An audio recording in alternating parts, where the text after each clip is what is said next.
अगला लिख लो भाई, परमार वंश, परमार डायनेस्टी। परमारों की किताबें ये कहती है कि आबू पर्वत पर एक ऋषि रहते थे, वशिष्ठ। कौन रहते? वशिष्ठ।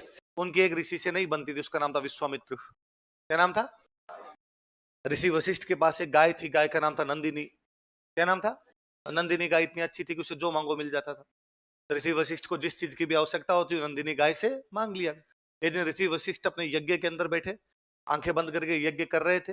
विश्वामित्र के लोग आए और वो नंदिनी को खोलकर ले गए। ऋषि वशिष्ठ ने जब आंखें खोली, वहां पर नंदिनी नहीं थी। तो उन्होंने अग्नि से एक योद्धा उत्पन्न किया। उस योद्धा को कहा, जाओ नंदिनी को लेकर आओ। योद्धा गया, नंदिनी को वापस लेके आया। योद्धा दुश्मनों को मार के वापस आया। पर मार, इसलिए उसका नाम क्या रखा गया? कुल मिला के परमार ये कहते हैं कि अग्निकुंड से एक ही उत्पन्न हुआ था, हम, हमारे अलावा और कोई। इसका मतलब कम से कम उत्पत्ति तो अपने आबू से मानते हैं। तो परमाणु का उत्पत्ति स्थल आबू, परमाणु का उत्पत्ति स्थल था।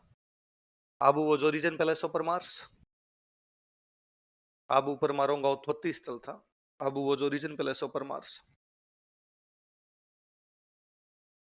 अब परमाणु ने कहां कहां राज किया था वो लिख लो। परमार रियासत है,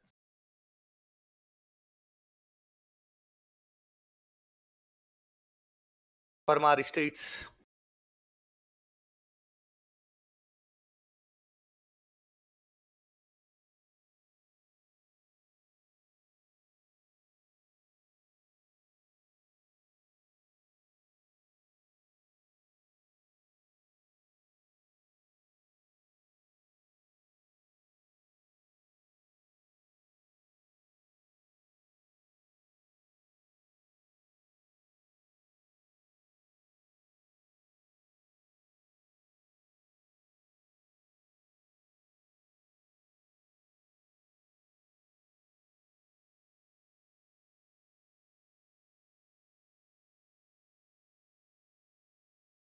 कहां का राज किया बताओ। देखिए, आबू, मालवा, वागड़। देखो आप याद करो, अपने बार बार बोलते हैं आबू की परमार राजकुमारी छीनी देवी।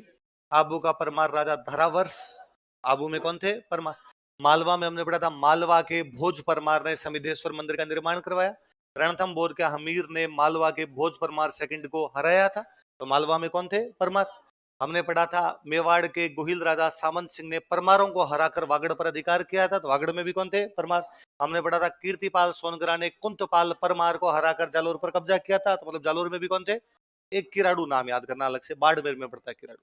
कहां पड़ता है? यहाँ पर भी कौन सा वंश रहा था? परमार। तो परमारों के कहां का राज रहा बताओ। देखिए, आबू, मालवा। एक का पोस्टमार्टम करे, लिखो आबू का इतिहास, हिस्ट्री ऑफ आबू।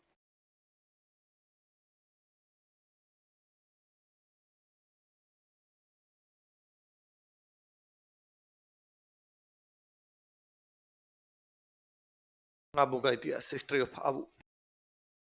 देखो, आबू में परमार वंश का शासन था। Parmar dynasty ruled over Abu. Abu में परमार वंश का शासन था। Parmar dynasty ruled over Abu.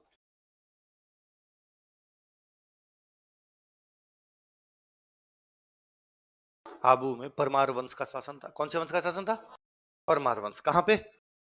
Abu के अंदर था। अब इनका जो पहला बंदा, जहां से ये मानते हैं कि भाई हमारा सबसे पुराना बंदा ये था, उसका नाम मिलता है धूमराज। क्या मिलता है? लिखो, धूमराज।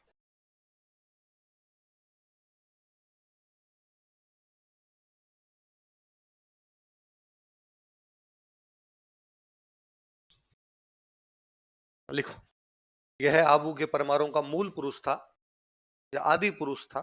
यह है आबू के परमारों का आदि पुरुष था। He was first ancestor of Parmars of Abu. यह है आबू के परमारों का आदि पुरुष था। He was first ancestor of Parmars of Abu. आदि का मतलब पहला, पुरुष का मतलब व्यक्ति, फर्स्ट एंसेस्टर, पहला पूर्वज उनका। यह है आबू के परमारों का आदि पुरुष था, है ना। और ध्यान दीजिए आप, चार वंश के बारे में कहा जाता है कि उनकी उत्पत्ति अग्निकुंड से हुई थी। ऐसा चंद्रबरदाई की पृथ्वीराज रासो के आधार पर कहते हैं। चंद्रबरदाई की, बाकी चौहानों ने, जबकि चंद्रबरदाई की पृथ्वीराज रासो अपने आप में क्वेश्चन मार्क, मैंने बताया था। चौहानों की कोई भी किताब, कोई भी अभिलेख ये नहीं कहता कि हम अग्निवंशी ना। उनके अभिलेख सूर्यवंशी बताते हैं उनको, उनके अभिलेख उनको चंद्रवंशी बताते हैं, उनके अभिलेख उनको ब्राह्मण बताते हैं, उनके अभिलेख उनको इंद्र का वंशज बता देते हैं, लेकिन वो कहीं भी अपने को अग्निवंशी बताते हैं। चालुक्यों का कोई अभिलेख या कोई किताब उनको अग्निवंशी नहीं बता रही। प्रतिहारों के अभिलेख उनको अग्निवंशी बताते नहीं है। एकमात्र परमार है जो अपने अभिलेखों में भी कहते हैं हम अग्निवंशी, या अपनी किताबों के अंदर भी कह रहे हैं हम क्या है, अग्निवंशी। पहले बंदे का नाम क्या दे रहे हैं? धूम का मतलब धुआं होता है। धूम का मतलब क्या होता है? ये कहते हैं भाई हमारी पहला जो बंदा रहा होगा उसका नाम क्या रहेगा? अग्नि से क्या निकलता है? धूम मचा दे, धूम करता ही बाहर आया। कौन आया सबसे पहले? अब ये कहते हैं पहला बंदा कौन था? धूमराज। अब उसके बाद में कौन हुए उनके बारे में अपने पास कोई भी जानकारी? धूमराज के बाद कौन था? अपने को जहां से जानकारियां मिल लगती है ये इसके बाद ये इसके बाद ये, उस बंदे का नाम है उत्पल राज। क्या नाम है? तो लिखो, अगला लिखो, उत्पल राज।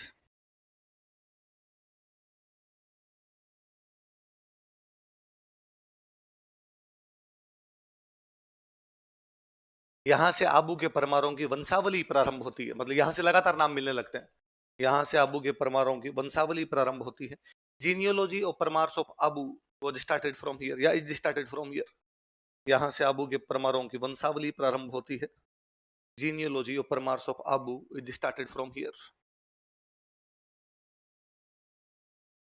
यहां से आबू के परमारों की वंशावली प्रारंभ होती है।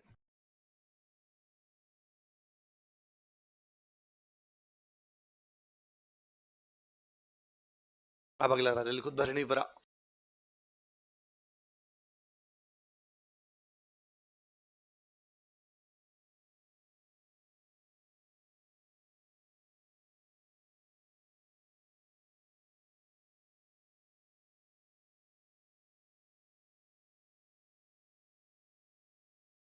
कौन है राजा? कौन है?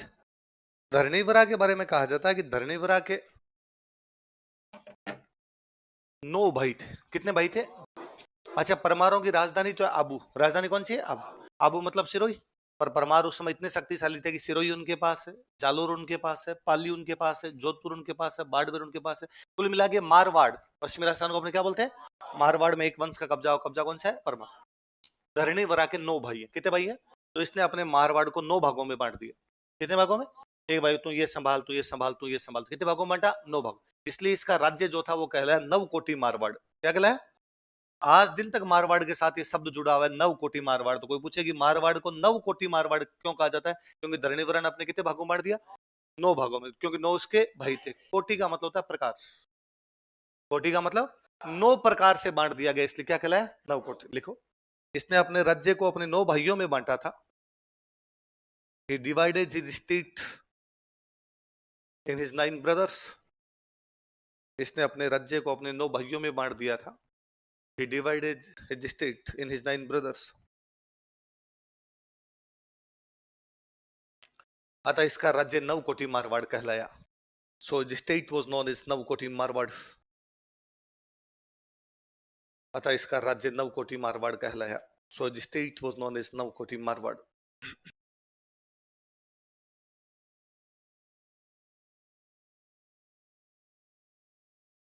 अतः इसका राज्य नवकोटि मारवाड़ कहलाया। इसका राज्य क्या कहलाया? नवकोटि मारवाड़ कहलाया।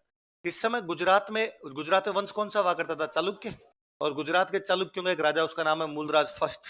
क्या नाम है? मूलराज फर्स्ट किसका राजा है? चालुक्यों का राजा। नाम क्या उसका? मूलराज। मूलराज फर्स्ट ने आबू पर अटैक कर दिया। कहां पर अटैक कर दिया? आबू का राजा कौन है?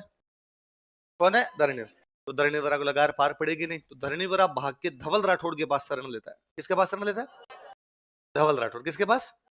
धवल राठौड़ के पास शरण लेता है। अब हमें क्या पता इसने धवल राठौड़ के पास शरण ली थी कि नहीं ली थी? क्योंकि हमें एक अभिलेख मिला धवल राठौड़ का, पाली के अंदर एक जगह पड़ती है हस्तिकुंडी। कौन सी जगह? तो अभिलेख का नाम हो गया हस्तिकुंडी अभिलेख। कौन सा अभिलेख है? क्योंकि तो मूलराज ने जब अटैक किया था, धरणीवरा ने धवल राठौड़ के पास शरण ली। ये जानकारी कौन सा अभिलेख देता है? हस्तिकुंडी। कौन सा अभिलेख? हस्तिकुंडी कहां पड़ता है? लिखो, गुजरात के चालुक्य राजा मूलराज प्रथम ने, गुजरात चालुक्य किंग मूलराज फर्स्ट, गुजरात के चालुक्य राजा मूलराज प्रथम ने, गुजरात चालुक्य किंग मूलराज फर्स्ट, मूलराज प्रथम ने आबू पर आक्रमण किया, अटैक ऑन आबू। आबू पर आक्रमण किया, अटैक ऑन आबू।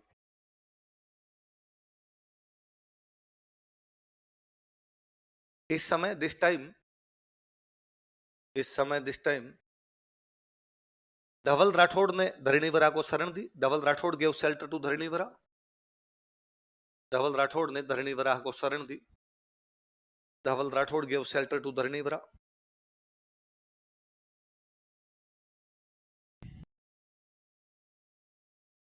धवल राठौड़ ने धरणी वराह को शरण दी। धवल राठौड़ गेव शेल्टर टू धरणी वरा। लाइन चेंज करके लिखो। धरणी वराह को शरण दी, गेव शेल्टर टू धरणी वरा। यह जानकारी धवल राठौड़ के हस्तिकुंडी अभिलेख से मिलती है। This information is given by Hastikundi inscription of Dhawal Rathore. यह जानकारी धवल राठौड़ के हस्तिकुंडी अभिलेख से मिलती है। This information is given by Hastikundi inscription of Dhawal Rathore. Dhawal Rathore के हस्तिकुंडी अभिलेख से मिलती है। This information is given by Hastikundi inscription of Dhawal Rathore. कब का हस्तिकुंडी अभिलेख? 997 ईस्वी का। हस्तिकुंडी कहां पर पड़ता है? पाली। कहां पर पड़ता है? पाली। अब देखो एक बात सुनना मेरी। कब का अभिलेख है? 997। किसका अभिलेख है? धवल राठौड़ का। कौन सा अभिलेख है? हस्तिकुंड। अभिलेख में धवल राठौड़ कहता है मैंने किसको शरण दी? धरणीवरा। किसको शरण दी? धवल राठौड़ यदि धरणीवरा को शरण दे रहा है, वो भी गुजरात के चालुक्यों के खिलाफ, इसका मतलब धवल राठौड़ शक्तिशाली है, कमजोर है? शक्तिशाली राजा तभी किसी को शरण दे रहा है। सवाल ये है कि धवल राठौड़ खुद कौन है? भाई हम कहते हैं राजस्थान में राठौड़ आए 1240 में। राव सिंहा राजस्थान में आने वाला राठौड़ था, तो धवल राठौड़ कौन है?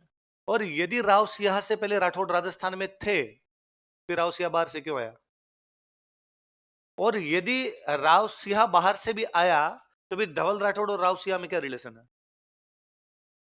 धवल राठौड़ पाली में उसका हस्तिकुंडी अभिलेख मिलता है। राव सिंहा भी सबसे पहले पाली आया था, तो पाली का राठौड़ों से क्या रिलेशन है? सवाल भयंकर है, उनके कोई जवाब नहीं। हिस्ट्री जवाब खोज रही है, पर इन बीच के 250 सालों का लेखा जोखा नहीं है। 1000 ईस्वी के आसपास पाली में धवल राठौड़ नाम का इतना शक्तिशाली राजा है कि गुजरात के चालुक्यों के खिलाफ आबू के परमार धरणीवरा को शरण देता है। जबकि हम पढ़ते हैं राठौड़ 1240 में आए थे, तो बीच के 240 साल के अंदर ये राठौड़ कहां चले गए? और यदि ये पहले थे तो ये कहां से आए थे? यदि ये आ गए थे तो क्यों आए थे? आ गए थे तो फिर ये कहां चले गए? यदि ये चले भी गए तो क्या राव से आया था वो इन्हीं में से कोई था? यदि राव से इन्हीं में से कुछ था, तो उसका धवल राठौड़ से डायरेक्ट क्या रिलेशन है? इतिहास जवाब नहीं दे पा रहा है, क्योंकि इस अभिलेख के अलावा हमें दूसरे अभिलेख अभी तक इनके बारे में मिले। फिर मोटा मोटा जो इनके बारे में कहा जाता है, ऐसा माना जाता है कि 997 ईस्वी के आसपास धवल राठौड़ नाम का एक आदमी पाली बैठा है। कहां बैठा है? और वो शक्तिशाली बंदा है। इसका मतलब पाली के आसपास के इलाके का राजा रहा होगा। कौन रहा होगा वो? देखो मैंने दिन आपको बात बताई थी कि राठौड़ों की उत्पत्ति दक्षिण भारत के राष्ट्रकूटों से मानी जाती है। किसे मानी जाती है? तो ऐसा माना जाता है कि संभवत्व राष्ट्रकूट जब भारत की बहुत बड़ी शक्ति थे, मैंने बताया था कि राष्ट्रकूट वो शक्ति थे जो त्रिपक्षीय संघर्ष में कभी नहीं आ रहे। 2 बार कन्नौज पर उन्होंने कब्जा किया था, हालांकि उनको दक्षिण भारत की परिस्थितियों की वजह से बार बार भागकर वापस जाना पड़ा था, और 2 बार कन्नौज वालों से टैक्स लेके गए थे, बताया था। इसका मतलब राष्ट्रकूट साउथ में भी बैठ के नॉर्थ से क्या लिया करते थे? टैक्स। तो कोई ना कोई बंदा टैक्स लेने के लिए लगाया होगा उन्होंने। राजस्थान का टैक्स लेने के लिए जो बंदा वो ये है, धवल राठौड़। कौन है? राष्ट्रकूटों को इस साइड में अपने राठौड़ बोलने लग गए, तो वो शक्ति अब राष्ट्रकूटों की तरफ से टैक्स ले रहा है। राष्ट्रकूट पूरे भारत की सबसे बड़ी शक्ति है, धवल राठौड़ शक्तिशाली है तो किसी को शरण भी दे सकता है। अब कई साल तक पाली वाले इस क्षेत्र के अंदर राठौड़ों ने क्या लिया होगा? टैक्स। किसकी तरफ से? दक्षिण वाले राठौड़ों की तरफ से। दक्षिण वाले जो राष्ट्रकूट है उनकी तरफ से वो यहाँ पर टैक्स ले रहे होंगे। कालांतर में दक्षिण भारत में राष्ट्रकूट समाप्त हो गए। दक्षिण भारत में नया वंश आ गया, चालुक्य। दक्षिण भारत में कौन सा आ गया? कर्नाटक में चालुक्यों की एक ब्रांच है जो राष्ट्रकूटों को हरा के वहां पर कब्जा कर लेती है। जब दक्षिण भारत में राष्ट्रकूटों का राज खत्म हो गया, तो क्या उनके नाम से कोई पाली में टैक्स दे देगा? तो जो पाली में कोई राठौड़ या राष्ट्रकूट बैठे होंगे, उनको भी बोरिया बिस्तर समेट के यहाँ से वापस जाना पड़ा होगा। लेकिन पाली के लोगों के दिमाग में रहा होगा कि यार हमारी रक्षा किसी टाइम किसने की थी? राठौड़ों। 250 साल बाद में भी जब उनको लगा कि लूटपाट ज्यादा होने लग गई, तो अपने को राठौड़ों को बुलाने की आवश्यकता है। तो ये भी जानते होंगे कि राठौड़ों की एक ब्रांच बदायूं है। कहां पर है? इसलिए वो बदायूं गए, बदायूं से सिंहा को लेके आए। बदायूं से किसको लेके आए? ना सोचने वाली बात है कि यार पाली के लोगों को यूपी जाके क्यों लाने पड़ रहे हैं? उदयपुर पास में था, गोहिलों को बुला लेते। गोहिल तो बैठे ही थे, इनको बुला लेते। थोड़ा आबू की तरफ जाते किसी परमार को बुला लेते। तो और कोई वंश यहाँ चौहान बैठे थे नाडोल के अंदर, कोई नाडोल से इधर वाले इलाके में, उनको कोई बुला लेते। चौहान तो लगभग मोटा मोटा खत्म हो गए थे, जालोर के अंदर चौहान थे, जालोर वाले चौहानों को बुला लेते। पर उन्होंने नहीं बुलाया। उन्होंने किसको बुलाया? यूपी से राठौड़ों, क्योंकि उनके दिमाग में है कि यार ये इलाका राठौड़ों का है। आज से 250 साल पहले भी यहाँ से टैक्स कौन लिया करते थे? राठौड़। आपने रक्षा कौन कर रहे थे? राठौड़। इसलिए उनको बुला के लाते हैं, उनको बुला के लाए थे। हालांकि जब तक एग्जैक्टली इतिहास नहीं लिखा जाए, एग्जैक्टली जब तक हमें अभिलेख नहीं मिल जाए, तब तक हम ये नहीं बता पा रहे कि धवल और सिंहा में क्या रिलेशन है, धवल और कि भाई इनके बीच में क्या रिलेशन है, वो रिलेशन एस्टेब्लिश नहीं हो पा रहा। बाकी मोटा मोटा से ये है कि धवल राठौर राष्ट्रकूटों का एक बंदा है जो यहाँ पे टैक्स ले रहा है, इसलिए उसका अभिलेख मिल रहा है। वरना किसी राजा का इस प्रकार से रक्षा करना, उसका अभिलेख मिलना है, ये अपने आप में बताता है कि राजा बड़ा है। आनिया बानिया होता तो इस प्रकार की चीज नहीं मिलती। आई बात समझो? अगला लिखो। धंधुक। नाम जोरदार है यार। धरणी वराह, कितना शानदार नाम है यार, धरणी वराह। अगला कौन है? धंधु। धंधु के टाइम में फिर गुजरात वाले चालुक्यों ने अटैक किया। इस बार गुजरात वाले चालुक्यों की तरफ से जो अटैक कर रहा था वो था भीम फर्स्ट। कौन था? भीम फर्स्ट। इस बार जब अटैक किया भीम फर्स्ट ने किस पर? धंधुक। तो धंधुक भाग के चित्तौड़ चला गया। धंधुक भाग के कहां चला गया? चित्तौड़ में बैठा है भोज परमार। चित्तौड़ में कौन बैठा है? मालवा वाला भोज परमार, जो चित्तौड़ में समिधेश्वर मंदिर का निर्माण करवाता है। तो मालवा वाले परमारों ने कहां कब्जा कर रखा है? चित्तौड़। चित्तौड़ में कौन बंदा बैठा है? भोज परमार। अबू का परमार कौन है? धंधुक। इसमें गुजरात के कौन से चालुक्य ने अटैक किया? भीम। तो आबू वाले परमार को लगा अपने सहायता मालवा वाले परमार करेंगे। मालवा वाले परमार कहां बैठे हुए थे? चित्तौड़। चित्तौड़ में कौन बैठा था? भोज। तो भाग्य किसके पास गया? भोज। लिखो। गुजरात के चालुक्य राजा भीम प्रथम ने आबू पर आक्रमण किया। Gujarat Chalukya king Bhim first attack on Abu. Gujarat के चालुक्य राजा भीम प्रथम ने आबू पर आक्रमण किया। Gujarat Chalukya king Bhim first attack on Abu. Chalukya राजा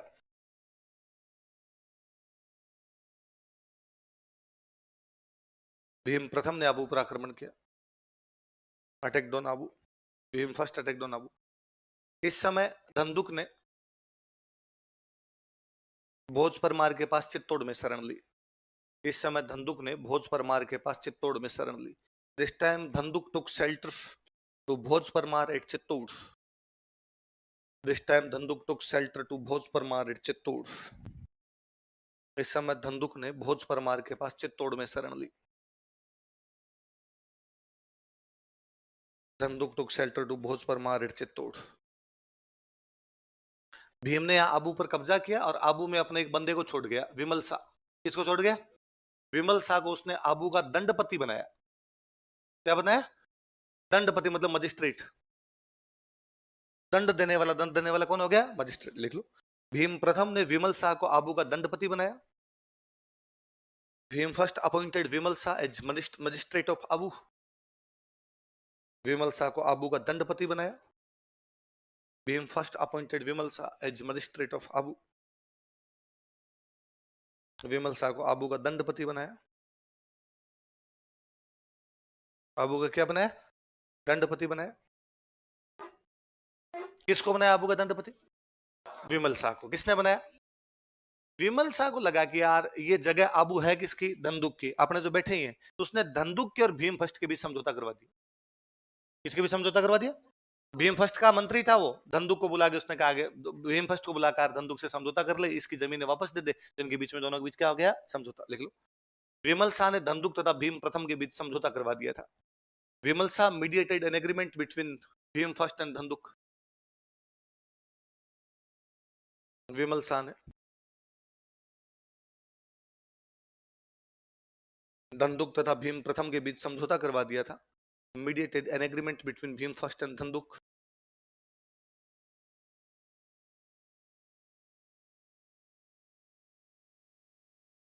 वापस जमीन किसको मिल गई? धंधुक। धंधुक ने विमल शाह का, भाई मेरे लायक कोई सेवा तो बता। विमल शाह ने कहा मेरे को तो यहाँ जमीन दे दे, वहां पर मैं मंदिर बनवाना चाहता हूँ। विमल शाह जैन था। विमल शाह कौन था? इसलिए जैनों के पहले भगवान जी का मंदिर बनवाया। जैनों के पहले भगवान जी का नाम है ऋषभ देव। क्या नाम है? क्या नाम है? ऋषभ देव। जैनों के पहले भगवान जी का नाम क्या है? क्या नाम? कौन है ऋषभ देव? पहले भगवान कौन है?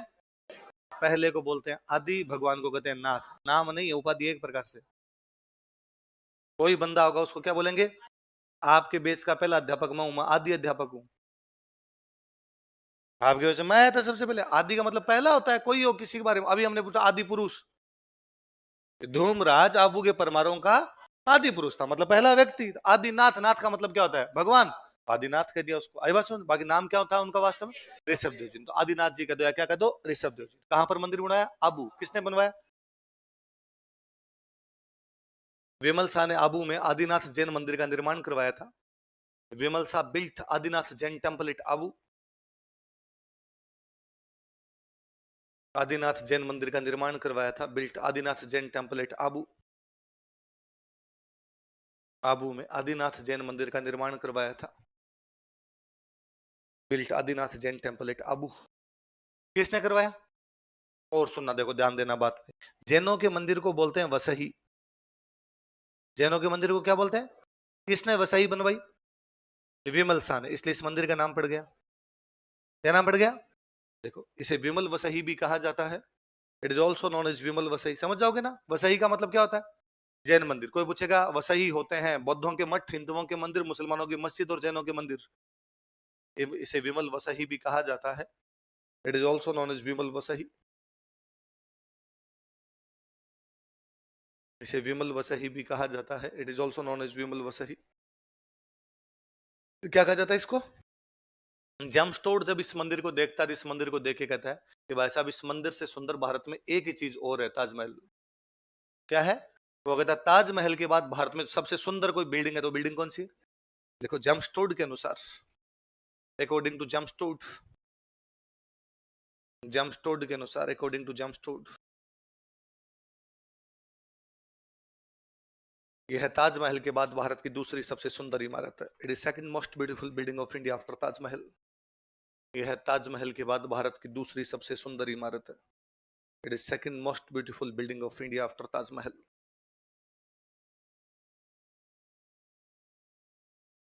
यह ताजमहल के बाद भारत की दूसरी सबसे सुंदर इमारत है। It is second most beautiful building of India after Taj Mahal. Dhandhuk की एक बेटी थी, उसका नाम था लाहिनी देवी। क्या नाम था? लाहिनी देवी कौन है? धंधुक की बेटी। किसकी बेटी है? धंधुक। क्या नाम है? इसने सिरोही के अंदर एक जगह पड़ती है बसंतगढ़। कौन सी जगह? हमने पढ़ा था, कुंभा ने यहाँ पर किले का निर्माण करवाया था, पढ़ते हैं अपने। वही बसंतगढ़। इस बसंतगढ़ में पहले से बना हुआ था एक सूर्य मंदिर।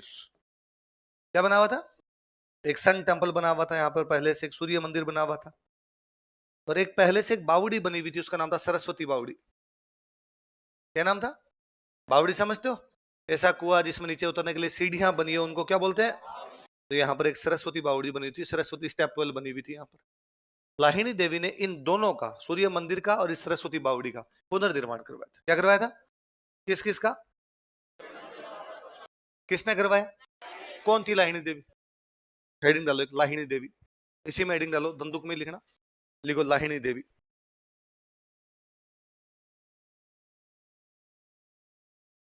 लाहिनी देवी। देखो, यह धंधुक की राजकुमारी थी। She was princess of Dhandhuk. यह धंधुक की राजकुमारी थी। She was princess of धंधुक।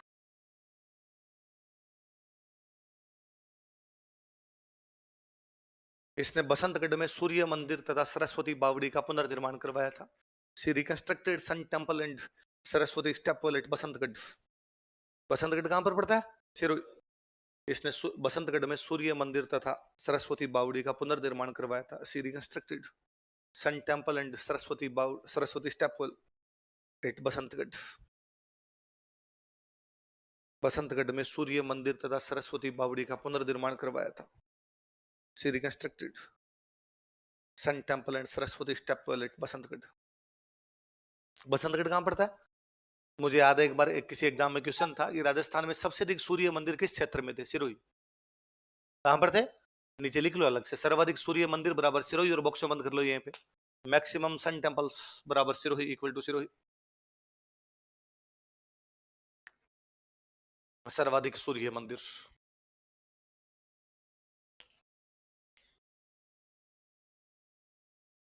बराबर कहां पर? सिरोही। तो कोई पूछ ले राजस्थान के कौन से क्षेत्र में सर्वाधिक सूर्य मंदिर बनाए गए थे, कौन से क्षेत्र में? चलो अगला राजा लिखो।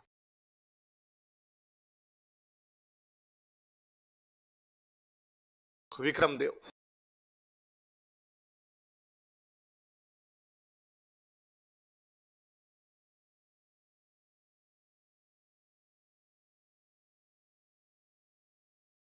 विक्रमदेव ने एक उपाधि धारण की थी, महामंडलेश्वर। क्या उपाधि धारण की थी? लिखो उपाधि, टाइटल।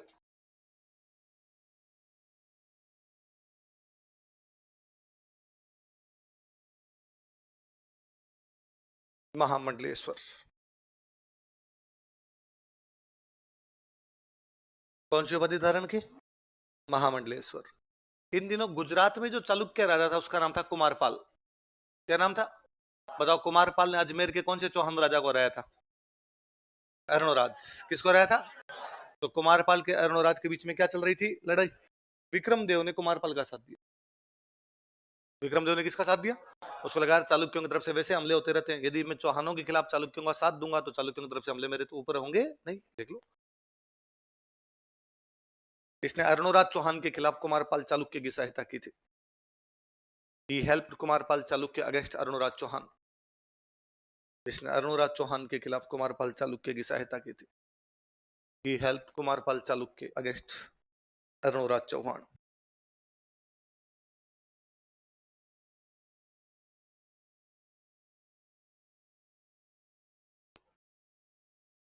अरुणराज चौहान के खिलाफ कुमारपाल चालुक्य की सहायता की थी। किसकी सहायता की?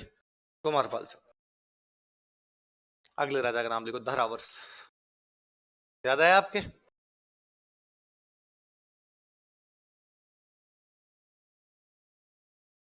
दो राजकुमारियों से एक साथ ही ब्याह करता है, गीगा देवी और श्रृंगार देवी। पढ़ा था हमने?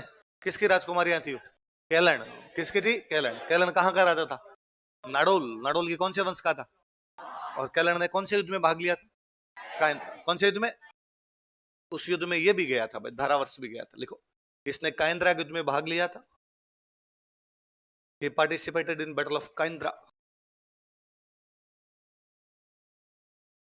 इसने कायंद्रा युद्ध में भाग लिया था। He participated in Battle of कायंद्रा।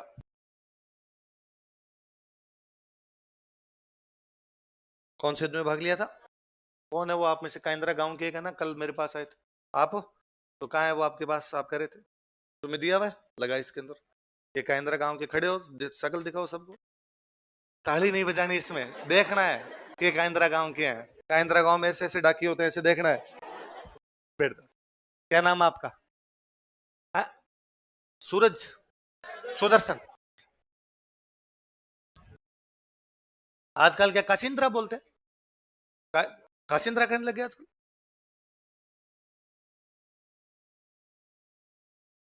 तो कोरोना आ गया, क्यों मास्क लगा रखा है? मत लगा, डर और लगता है ऐसे।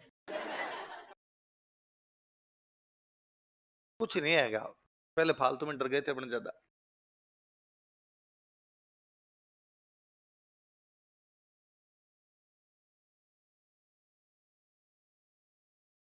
पता चल जाएगा तेरे कहां पे।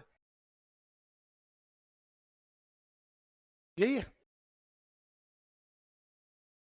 अच्छा, ये मंदिर है वहां का, इंदिरा के अंदर कौन कौन से भगवान जी का?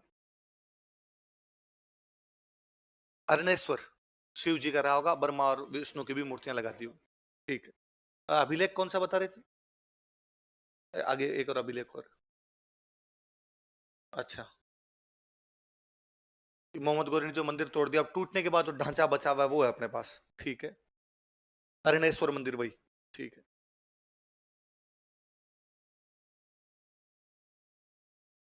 ये अभिलेख। ठीक है, रहने दे, मैं पढ़ लूंगा ऐसे। पढ़ू इसको पहले ऊपर तो। अरुणेश्वर, अरुणेश्वर नहीं, अरुणेश्वर है ना। अरुण, अरुण, अरण्य नहीं, अरुणेश्वर। आपने आप बोलचाल की भाषा में अरुणेश्वर अरुणेश्वर करने लगे भाई, अरुणेश्वर है ना। पहले तो ऊपर आर्त उनका वो लिखा हुआ है, वंदना की भी है उनकी। फिर लिखा हुआ है उसका इतिहास। इस दिव्य एवं भव्य शिव पंचायतन देवल्ले। पंचायतन है ना, समझ गए? शिव, मैंने कहा शिव जी का स्वर लगाओ, इसका मतलब किसका है? शिव। ब्रह्मा विष्णु की मूर्तियां लगा दी होगी साथ में कि भाई दोस्त दोस्त एक साथ रह जाएंगे थोड़े। इस दिव्य एवं भव्य शिव पंचायतन देवालय की प्रथम प्रतिष्ठा आज से लगभग लगभग 1139 वर्ष पूर्व, यानी विक्रमी संवत 907 ईस्वी में, उस समय इस तीर्थ की प्रसिद्धि हुई। उस समय इस तीर्थ की प्रसिद्धि एवं महिमा चहुं और थी। प्रतिदिन हजारों की संख्या से इस तीर्थ में दर्शनार्थी पहुंचकर अपने आराध्य अरुणेश्वर देव की सेवा पूजा करके शिव की कृपा पाकर स्वयं को परम धन्य महसूस करते थे। अपने शिल्प स्थापत्य एवं प्रतिमाओं की विशेषताओं के कारण ये शिवालय विश्व के दुर्लभतम मंदिरों में से एक है। भगवान अरुणेश्वर की 3 मुख वाली प्रतिमा, कितनी मुख वाली है? 3, जिसमें रौद्र, शिव एवं लकुलिस, भगवान शिव के कई सारे रूप है। रौद्र रूप, एक जो उनका शिव रूप, एक उनका लकुलिस रूप। ये जो नागदा वाला मंदिर है अपना, ये लकुलिस है। कौन सा मंदिर है? लकुल। भगवान शिव के अलग अलग रूप है। रौद्र, शिव एवं लकुलिस के रूप दर्शाए गए हैं, बहुत ही मनमोहक है। विशेषतः इस शिव पंचायतन मंदिर से प्रणाल, विशेषतः इस शिव पंचायतन मंदिर में प्रणाल मंदिर भी, एक मंदिर है प्रणाल मंदिर, जिसमें प्रणाल मंदिर भी है, जिससे यह मंदिर शिल्प स्थापत्य की दृष्टि से विश्व के दुर्लभतम मंदिरों की श्रेणी में गिना जाता है। विक्रमी संवत, आगे वो कटा हुआ है, 1178 ईस्वी में, 57 जोड़ लो उतना आ जाएगा, मैं अफगान आक्रमणकारी सुल्तान साहबुद्दीन गोरी को गुजरात की राजधानी अनहिल पाटन पर आक्रमण करने जाते समय सुल्तान को इसी कासिंद्रा गांव में गुजरात की महारानी नायिका देवी ने हिंदू राजाओं के साथ मिलकर परास्त किया और सुल्तान को घायल होकर अपने वतन लौटने को मजबूर कर दिया था। इस मंदिर के शिखर का दोबारा नवीनीकरण 1182 ईस्वी में अरुणेश्वर देव के परम उपासक एक व्यापारी द्वारा करवाया गया था। साधु संतों, दर्शनार्थियों की सेवा के लिए एक सुंदर मठ, हजारों गौ माताओं सहित एक गौशाला का निर्माण करवाकर अपने आराध्य अरुणेश्वर देव को समर्पित किया। यह महान तीर्थ इतिहास की अनेकानेक घटनाओं का साक्षी रहा है। इस तीर्थ ने अपने महान स्वर्णिम काल भी देखा और पराभव भी। 1196 ईस्वी में गुजरात पर आक्रमण करने जाते समय सुल्तान कुतुबुद्दीन ऐबक ने कासिंद्रा गांव पर धावा बोलकर परमार राजा धारावर्ष को पराजित करके इस महान शिवालय को भी ध्वस्त कर दिया था। तो उस समय से इस मंदिर की समृद्धि एवं प्रसिद्धि स्नेह स्नेह विलुप्त होती चली गई। इस कालखंड में 1650 ईस्वी में ये कासिंद्रा गांव सिरोही के राजा अखिराज देवड़ा, अखिराज देवड़ा पढ़ते हैं, खानवा युद्ध में किसने भाग लिया? अखिराज देवड़ा ने मेवाड़ के कवि श्री खेमराज जी ददवाड़िया चारण को काचिंद्रा गांव जागीर में दिया। उस समय से ददवाड़िया देवल कुल के वंशज वर्तमान में इस गांव में निवासरत है। आप उनमें से? अच्छा। उस समय की स्मृति का दोहा जनमानस में आज भी चिरस्थायी रूप में प्रसिद्ध है। सम्मोत 17 सातों बरस चैत सुदी 14 काचिंद्रा कवि खेम ने अखमल दियो अवस। अखमल मतलब अखेराज ने, और उसको खेमराज को दे दिया था। खेम कालचक्र के सैकड़ों वर्ष बीतते गए और पुनः हमारे धर्म रक्षक ऋषि मुनियों ने आम जन में नवीन चेतना का संचार किया।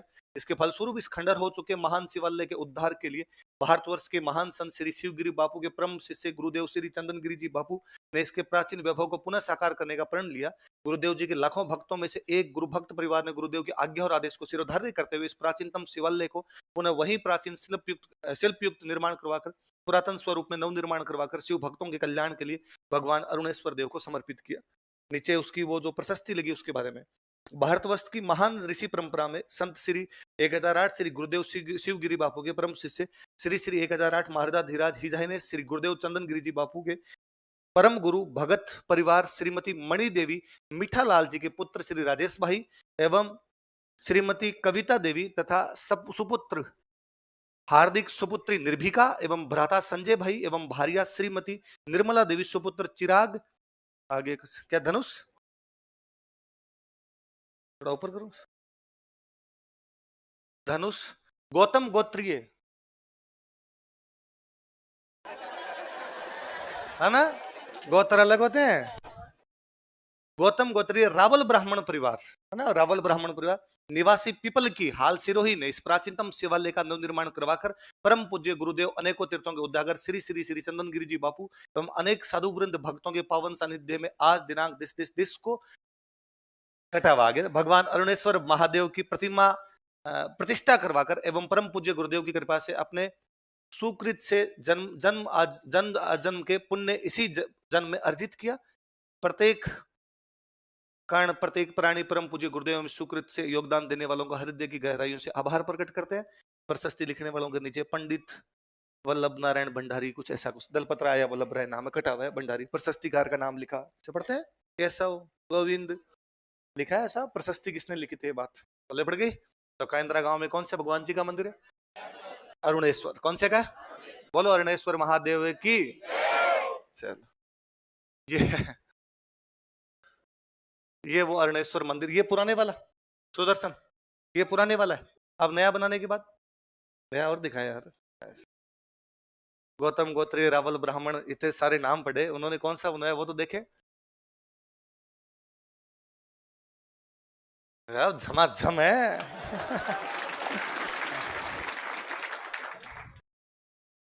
और दिखा रहे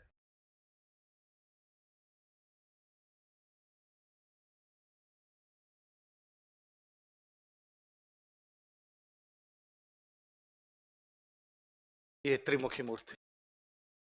है ना, भगवान के त्रिमुख दिखाए हुए हैं, शिव रूप, लकुलिश रूप, रुद्र रूप, उनके तीनों प्रकार के रूप एक साथ, त्रिमुख शिव है ना। तो आपने कहीं, मैं आगे पढ़ाऊंगा, एक चतुर्मुखी गणेश, त्रिमुखी गणेश, चतुर्मुखी शिवलिंग ऐसे अलग अलग होते हैं।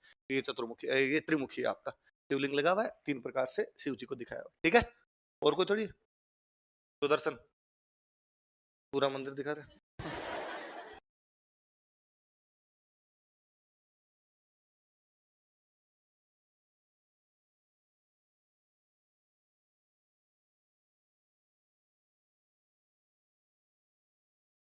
ये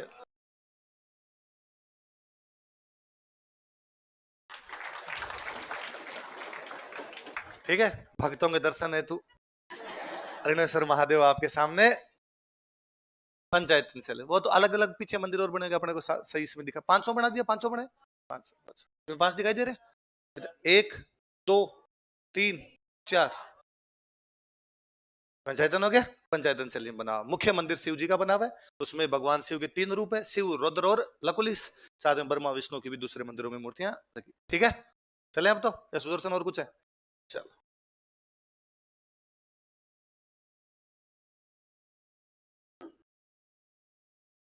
लकुलिश वैसे लकुट, लकुट का मतलब हथियार होता है, उसको धारण किए हुए शिव जी थे, इसलिए लकुटलिश हो गया हो।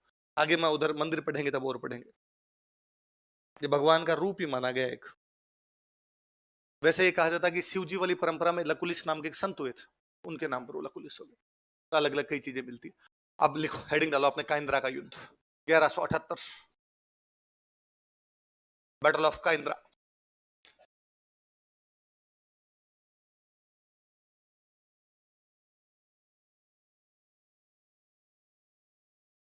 वे सुदर्शन ऐतिहासिक गांव से बिलोंग करते हैं। मोहम्मद गोरी अटैक कर रहा है। गुजरात का जो चालुक्य राजा था उसका नाम था मूलराज सेकंड, क्या नाम था? पर मूलराज सेकंड बहुत बच्चा था, इसलिए उसकी मम्मी शासन संभाल रही थी, और उसकी मम्मी का नाम था नायिका देवी। क्या नाम था? लिख लो, सरंगसिका। सरंगसिका समझते हो? जैसे कर्पूरी देवी, जैसे कर्मावती, गार्जियन।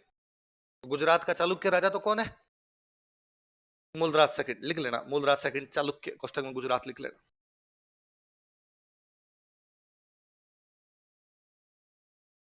और इसी में नीचे मैं तीन नाम लिख रहा हूं, आप लिख लो, फिर अपने बात करेंगे।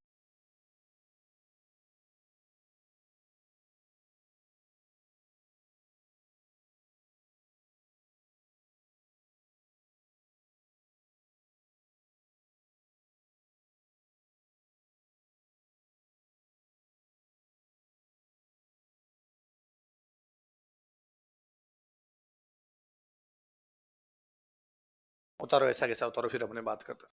गोरी कहां का राजा था? गजनी।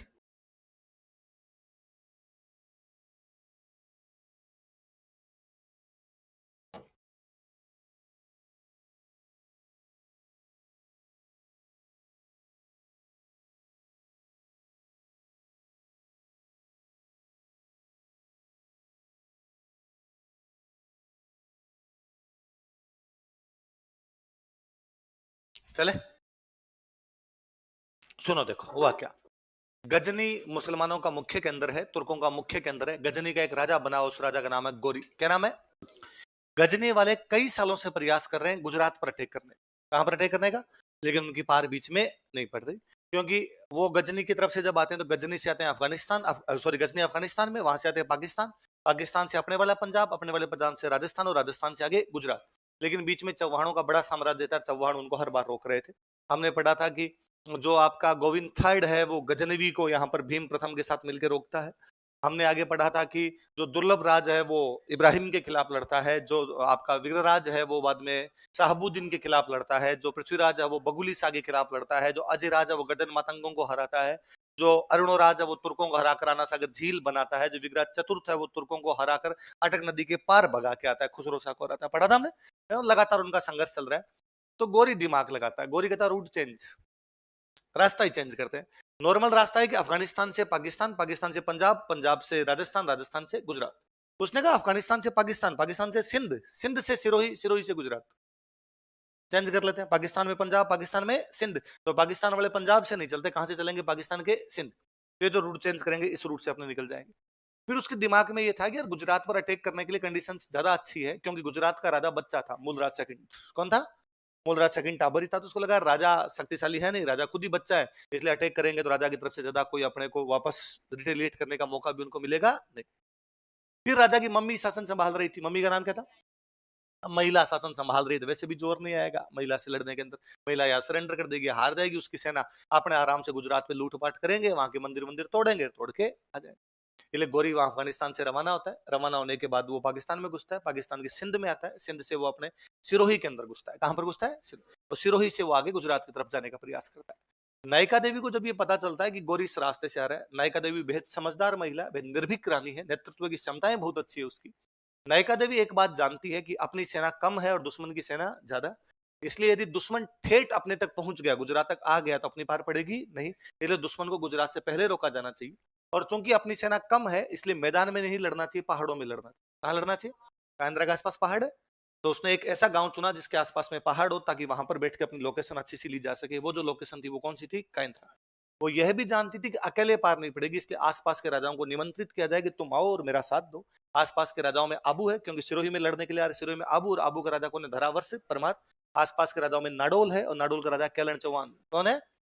केलन का छोटा भाई कीर्तिपाल, जो जालोर का शासन स्थापित करता है। तो नाडोल वाले, जालोर वाले, आबू वाले, मतलब पाली, जालोर, सिरोही, यही हो गया। नाडोल मतलब पाली, जालोर हो गया आपका, आबू मतलब सिरोही। तो पाली, जालोर, सिरोही के राजाओं को दिया कि तुम मेरा साथ देने के लिए आओ। तो केलन चौहान, कीर्तिपाल चौहान और धारावर्ष परमार, ये उसका साथ देने के लिए जाते हैं। किसका? नायिका देवी। तो ये काइंद्रा नाम के गांव में पहाड़ों के बीच में अपनी लोकेशन लेके बैठे हैं, सारे राजा मिलजुल के बैठे हैं, किससे लड़ने के लिए? गौरी सोच भी नहीं सकता था कि गुजरात से इतना आगे आके रानी मेरे से लड़ लेगी। गौरी सोच भी नहीं सकता था कि पहाड़ों में लोकेशन लेके बैठे और मैं जैसे पहुंचूंगा आक्रमण हो जाएगा। गौरी के कतई दिमाग में नहीं था कि राजस्थान के राजा उसके साथ मिलकर गठबंधन बना लेंगे, फिर ये अटैक करेंगे।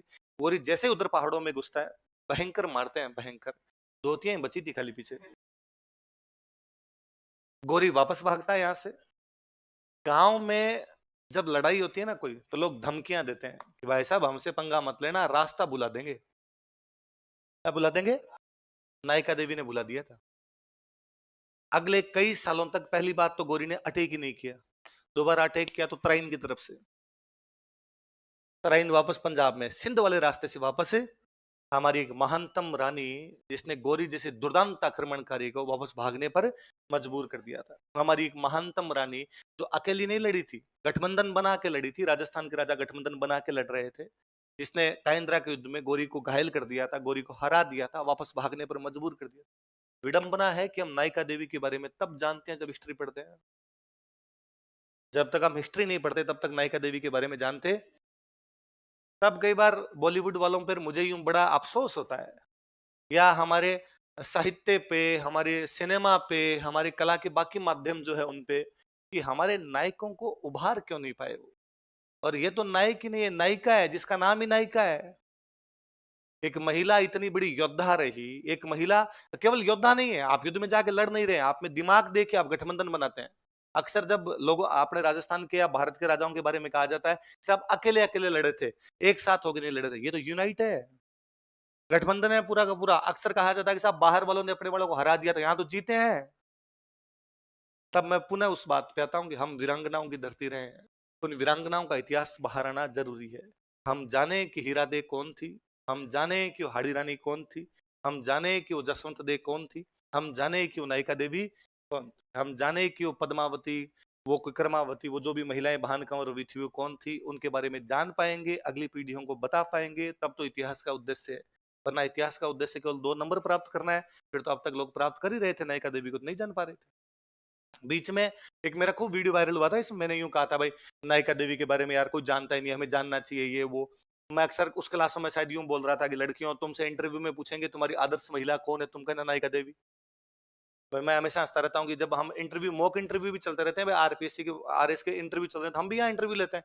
तो कोई लड़कियां आती है तो हम पूछते हैं भाई तुम्हारी आदर्श महिला कौन है, तो लड़कियां सोच के कहती है कि सर मम्मी। भाई हम कहते हैं मम्मी सबकी आदर्श होती है, कौन ऐसा कहता है कि भाई मेरी मम्मी आदर्श नहीं है, देखो सर है ना, ढंकी नहीं है अपने मम्मी, तो अपने मम्मी चेंज कर सकते हैं, ऐसा तो कोई नहीं कहता ना, है ना। भाई आपने तो कहावत है ना, आपकी मान डाकण कुण गए, अपनी मम्मी सबको अच्छी लगती है ना। तो भाई मम्मी आदर्श है, ठीक है, और बताओ और कौन है? तो भी लड़का फिर सोच के है दादी दादी दादी भी आदर्श है, नानी भी आदर्श है सर। तो क्यों आदर्श है? तो लड़कियों के पास उसका ये होता है कि सर संघर्ष किया था उन्होंने, खुद पढ़ी लिखी नहीं थी फिर भी हमें पढ़ाया था, घर वाले विरोध कर रहे थे फिर भी हमें पढ़ने के लिए भेजा था, है वास्तव में आदर्श है। पर फिर भी है कि नहीं थोड़ा और बताओ, और तुम्हें कौन लगता है? तो फिर लड़कियां वैसे बाजू वसुंधरा राजे, ममता बनर्जी, इंदिरा गांधी, मतलब पॉलिटिकल सिनेरियो के अंदर जो होती है उनके नाम बोल लेते हैं। तो मैं कई बार कहता हूँ कि यार नहीं, हमेशा कोई आपसे सवाल पूछे ना, विशेषकर इंटरव्यू जैसी चीजों में कोई सवाल पूछे तो उनके जवाब ऐसे होने चाहिए कि सवाल से और सवाल निकले। सवाल से, भाई जब आप कहते हो कि मेरी मम्मी आदर्श है तो उसके पास कोई सवाल नहीं है तो है ना? क्या सवाल पूछे? हाँ भाई mummy very good, very good, mummy ji को प्रणाम करना अपना भी, भाई मम्मी आदर्श है, फिर अगले के पास सवाल नहीं बचता ना। तो और जब आप ये कहते हो वसुंधरा जी, इंदिरा गांधी, ममता बनर्जी, इनके बारे में किसी को बताओ, ये सब पॉलिटिकल फिगर है। फिर अगला बंदा क्या पता यार, बीजेपी का हो आपने इंदिरा गांधी बता दिया, है ना? अगला बंदा क्या पता कांग्रेस का आपने वसुंधरा जी का नाम ले लिया, खार खाया हुआ रहेगा यार, वो फंसाने की कोशिश करेगा। उल्टा आप कहो कि मेरी आदर्श अमृता देवी बिश्नोई है ना? तो उसका सवाल है कि भाई अमृता देवी बिश्नोई क्यों अच्छे लगते हैं तुम्हें? तो आप कहते हो कि सर उन्होंने पर्यावरण को बचाने के प्रयास किए। कैसे किए थे? आप कहते हो सर उन्होंने इस तारीख को 363 लोगों के साथ में ये कर दिया था। अच्छा क्यों किया था? आप पुनः कहते हो सर अभय सिंह की सेना आई थी, खेजड़ी के पेड़ काट रहे थे, पेड़ बचाने जरूरी थे, आज भी सर अमृता देवी पुरस्कार दिया जाता है। अच्छा तो बताओ इस बार के किसको दिए गए थे? हम करंट में पढ़ के गए होते तो हमें वो नाम पता है। एक सवाल से 5 सवाल। आप कहते हो सर मेरी आदर्श नायिका देवी है, अगला ये नायिका देवी का तो उसने नाम ही नहीं सुना था, अगले को भी नहीं पता नायिका देवी कौन है। आप कहते हो सर वो काइंद्रा का युद्ध लड़ी थी। ये युद्ध कब हुआ था? सर 1178 में। तो किसके खिलाफ हुआ था? मोहम्मद गोरी के खिलाफ। मोहम्मद गोरी सर वही जो पृथ्वीराज चौहान के खिलाफ लड़ा। तो कौन जीता? सर नायिका देवी जीता। क्या बात करते हो, नायिका देवी ने हरा दिया? जी सर। कैसे हरा दिया? सर वो गठबंधन बना के लड़ी थी। गठबंधन में कौन था? सर पाली जाल और सिरो थे। यहाँ के कौन राजा थे? आप उनके नाम बताए। नायिका देवी क्यों लड़ने के लिए, रानी क्यों लड़ने के लिए? आप पुनः बता दो। उसका बेटा छोटा था। बेटा कौन था? उसका मूलराज था। कहाँ की रानी थी? गुजरात थी। वहां कौन सा वंश था? चालुक्य। कितने सवाल आपके। अगला आपसे सवाल नहीं पूछ रहा, आप पूछवा रहे हो। आप कह रहे हो ये पूछ, ये पूछ। अगला जब इंटरव्यू समाप्त हो जाता है तब उसको लगता है कि हमें नाचने का शौक था और उसको हमने सवाल नहीं पूछे, अगले ने हमसे पूछवाए। इंटरव्यू दो प्रकार का होता है, एक वह इंटरव्यू जिसमें अगला सवाल पूछता है, एक वह इंटरव्यू जिसमें आप सवाल पूछवाते हो कि आपने उसको क्लू दिया, छोड़ा कहीं आंसर, अब उसने पूछा। वरना क्या होता है, एक होता है एक सवाल, उसका आपने जवाब दिया, अब वहां पे समाप्त, फिर नया सवाल। नया सवाल अगला कुछ ही पूछ सकता है ना। जैसे वही आपने कोई नॉर्मल पूछा, भाई आदर्श कौन है, आपने किसी का नाम ले लिया, पापा मम्मी को इस प्रकार का नाम ले लिया, अब उसके पास और कोई सवाल नहीं, फिर वो नया पूछेगा, नया पूछेगा। चलो तो आजकल युगांडा में क्या चल रहा है, अब अपने को नहीं पता युगांडा में क्या चल रहा है। अफ्रीकी देशों में दालें कम हुई थी, इस बार दालें कम क्यों हुई थी, तो अपने को नहीं पता। क्यों पूछे अगला ऐसा सवाल? वही पूछे जो हमें आए, वो हमारे चक्र में रहे। अच्छा इंटरव्यू वो है जब अगला उस जाल के अंदर फंसे जिस जाल में आप उसे फंसाना चाहते हो, तो वहां पर ऐसे जवाब अच्छे होते हैं। फिर मैं तो कहता हूँ नहीं पूछे सवाल, तो भी एक पॉजिटिव चीज है ना कि हम नायिका देवी जैसी महिला के बारे में जानते हैं, उसको बताते हैं। तो लड़कियों, आदर्श महिला कौन? जोर से बोलो।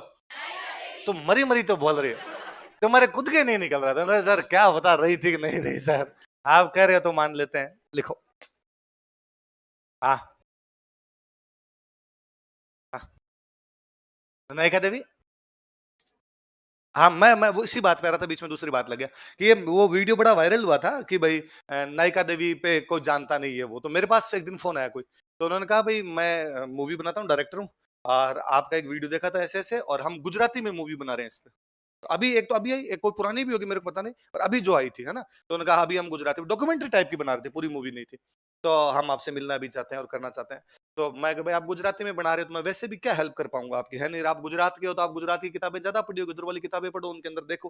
कल को कोई राजस्थान में बनाएगा अब अपने हेल्प करेंगे खूब सारी, क्या बताना है क्या नहीं बताना, क्योंकि मैं धारावर्ष के बारे में, केलन के बारे में, इनके बारे में ज्यादा बता सकता हूँ, इनका क्या योगदान था क्या योगदान नहीं था। पर मुझे ये अच्छा लगा कि यार कम से कम कोई इनिशिएटिव तो ले रहा है, भले गुजरात के अंदर बना रहा है, कल को अपने वाले इन भोंगलों के भी माथे खुलेंगे थोड़े, है ना। और ये भी कोई ढंग की मूवियां बनाएंगे यार, और ढंग की मूवी में ढंग की चीजें दिखाएंगे। वरना बॉलीवुड जब भी इतिहास में मूवी बनाता इतनी कचरा बनाता जिसके अंदर, है ना। वो बाजीराव वाला मैं एग्जांपल देता हूँ, तो बाजीराव वाली मूवी देखिए, उल्टियां आती है, उल्टियां। कि बाजीराव नीचे आ जाएं तो इनको कूटे पकड़ पकड़ के कि यार तुम ऐसे कैसे कर सकते हो मेरे साथ में। पर इन्होंने किया भाई, लिखो। हाँ,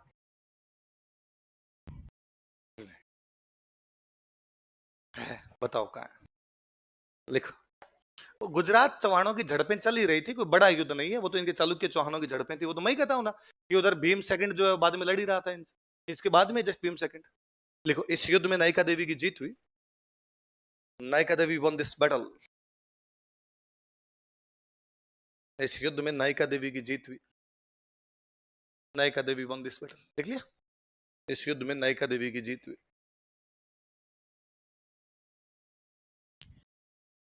और मैं क्या पाकिस्तान की न्यूज, पाकिस्तान की वीडियो खूब देखता हूँ, मेरे को प्यार ही है पाकिस्तान से है ना। और मुझे लगता है यार, मैं जहां मेरी परवरिश हुई 10th तक, मैं जहां तक पढ़ा वो इलाका पाकिस्तान के बेहद नजदीक, हमसे पाकिस्तान 8 किलोमीटर था। तो हमारे वहां दूरदर्शन कम पकड़ता था, पीटीवी ज्यादा पकड़ता था। पाकिस्तान की जो टीवी थी ज्यादा पकड़ती थी। लोगों की कल्चर भी थोड़ी थोड़ी पाकिस्तान जैसी थी। मेरे आज भी याद है, उस गांव में जो मुसलमान थे उनके खूब सारे रिश्तेदार पाकिस्तान में रहा करते थे। अक्सर 5-7 साल में कोई पाकिस्तान वहां जाके भी आता था। तो एक पाकिस्तान में बहुत अच्छी चप्पलें मिलती है, मिर्जा, मिर्जा लिखी है। तो मेरे को याद है हमारे गांव में यूं फैशन था कि मिर्जा की चप्पलें किसके पास है। तो पापा के पास मिर्जा की चप्पलें थी, तो भाई मिर्जा वाली चप्पलें कहाँ से लाएगी, पाकिस्तान से लाई हुई। तो पाकिस्तान के साथ कोई ना कोई यूं कनेक्शन है थोड़ा बहुत, क्यों ठीक लगता है उधर, या उनके वीडियो वगैरह देखता रहता हूँ मैं। तो मैं एक दिन कोई कोरोना के अंदर एक पाकिस्तान वाला कोई वीडियो देख रहा था। तो एक चैनल उनका, एक चैनल पे उनकी एक लड़की एंकर है, 2 इतिहासकार बुला रखे हैं और साथ में जनता बैठी हुई है। कपिल शर्मा टाइप का शो। कपिल शर्मा वाला कॉमेडी, वो थोड़ा सा दूसरे टाइप। तो वो जो वो एंकर है वो उनसे पूछती है, इतिहासकार उस एंकर से पूछते हैं कि आज का टॉपिक क्या है। तो कहती है भाई आज का जो वो लड़की कहती है आज का जो टॉपिक है वो है मोहम्मद गोरी। आज हम मोहम्मद गोरी के बारे में जानेंगे। तो वो जो इतिहासकार होता है मोहम्मद गोरी, वो बड़ा जंगजू बंदा सी, जंगजू योद्धा, जंगजू मतलब योद्धा। वो पूछती नहीं, वो कहता है पृथ्वीराज चौहान, पृथ्वीराज चौहान के बारे में, कि पृथ्वीराज चौहान के बारे में जाने। तो पृथ्वीराज चौहान वो बड़ा जंगजू बंदा सी। तो क्या बात बताइए आप पृथ्वीराज चौहान के बारे में। तो वो कहता है कि अपने गजनी का राजा था मोहम्मद गोरी। तो कहता है उन्हें पहले गुजरात ते अटैक किया, एक गुजरात दी रानी सी नेका देवी। एक तो क्या पंजाबी बोलते हैं तो पूरा नायिका नहीं बोला जाता, नेका। तो पंजाब दी वो गुजरात दी रानी थी नेका देवी। ते नेका देवी ने गोरी नु की हराया। तो मुझे लगा कि यार पाकिस्तान वाले भी जानते हैं, हम नहीं जानते, है ना। तो फिर वो कहती है भाई ए होया। फिर गोरी ने अपना रूट चेंज किया, एत की वो पंजाब होके गया। ते हरियाणा ते ट्रेन हैगा, ट्रेन ते पहला युद्ध होया। पृथ्वीराज ने गोरी नु फिर हराता। एत की गोरी ने सौं पाई, सौं पाई मतलब कसम खाई कि जदों तक मैं पृथ्वीराज नु हरांदा नहीं, मैं लीड़े नहीं तारने। लीड़े मतलब कपड़े, तारने मतलब उतारने, कि जब तक मैं पृथ्वीराज को हराऊंगा नहीं तब तक मैं कपड़े उतारूंगा। तो वो एंकर पूछती है कि तो फिर उसने कितने दिन बाद हराया था, कि 6 महीने लग गए सी। अब 6 महीने बाद में अगला अटैक, तो 6 महीने तक उन्हें लीड़े नहीं तारे भाई 6 महीने तक उसने कपड़े नहीं उतारे। तो वो इतिहास करके अरे ओ पहले जेड़े लीड़े पा रखे सी ओदे उत्ते लीड़े पांदा, फिर लीड़े पांदा, नवे लीड़े ओदे उत्ते ही पा दिए। तो जो लोग दर्शक बैठे ना सामने, ऑडियंस तो बैठी, उनमें से एक महिला कहती है फिर था 6 महीने बाद गोरी खुद पटिंडा बन गया हो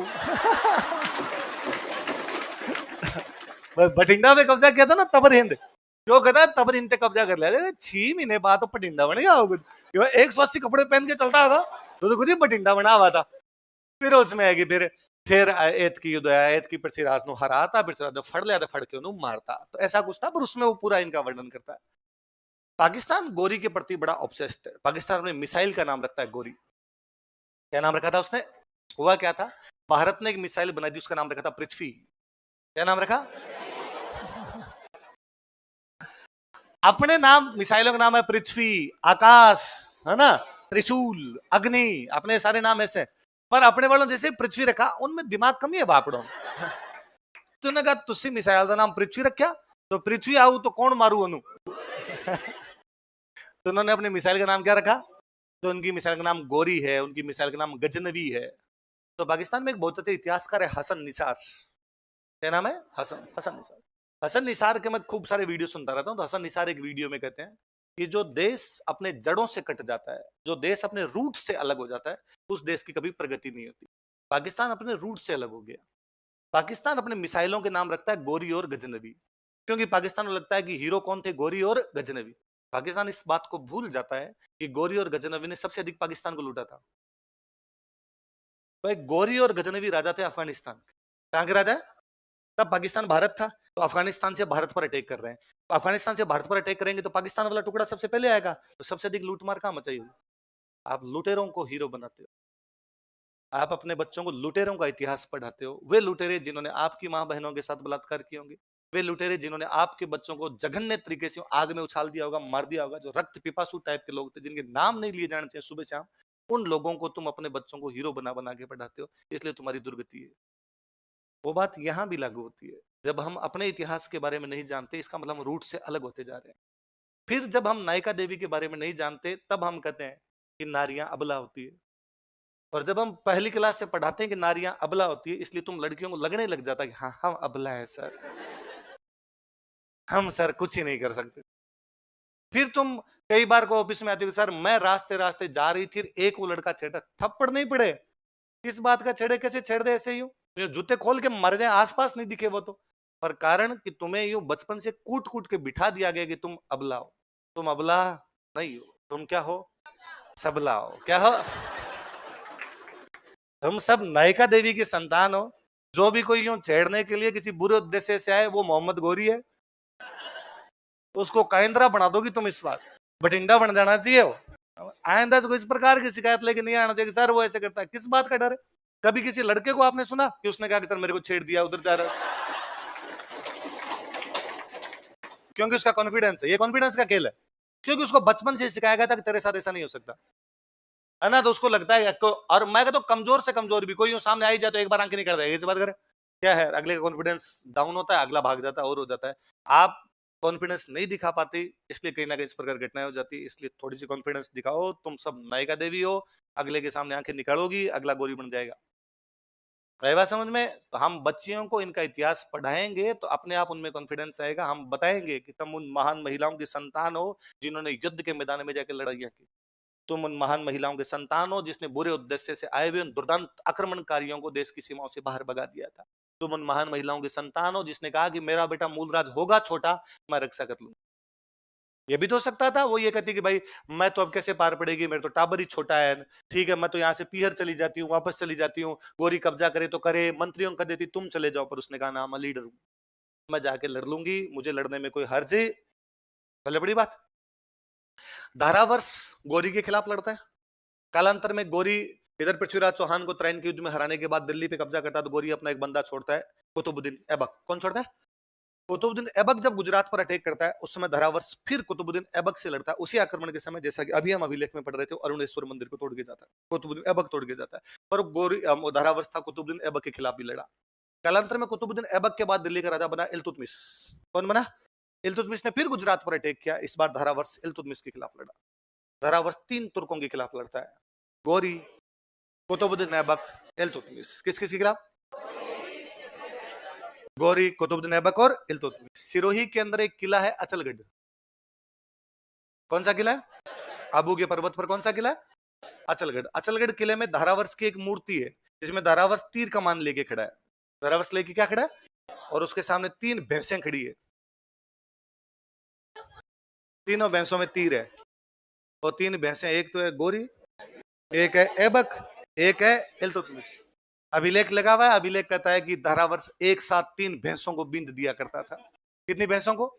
वह परमार राजा जो एक साथ 3 भैंसों को बींद दिया करता था, कौन था? मैं दिखाऊंगा फोटो अभी तीनों भैंसों की। लिखो लिखो, धारावर्ष एक तीर से 3 भैंसों को बींद दिया करता था। Dharavarsh could pierce 3 buffaloes with 1 arrow. Dharavarsh एक तीर से 3 भैंसों को बींद दिया करता था। बींदना, बींदना समझते हो? छेद निकाल देने। Dharavarsh could pierce 3 buffaloes with 1 arrow.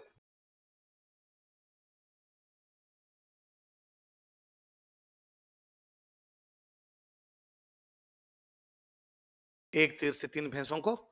हमें क्या पता ऐसा करता था कि नहीं करता था, तो उसकी हमें जानकारी मिलती है। लिखो जानकारी के स्रोत, सोर्सेज ऑफ इंफॉर्मेशन। जानकारी के स्रोत। एक तो अचलगढ़ में धारावर्ष की मूर्ति, सोर्सेज ऑफ इंफॉर्मेशन लिखो। अचलगढ़ में धारावर्ष की मूर्ति, स्टेच्यू ऑफ धारावर्ष इन अचलगढ़।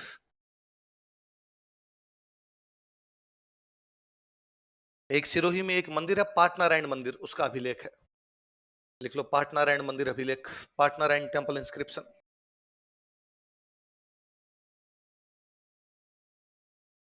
1287 का अभिलेख है।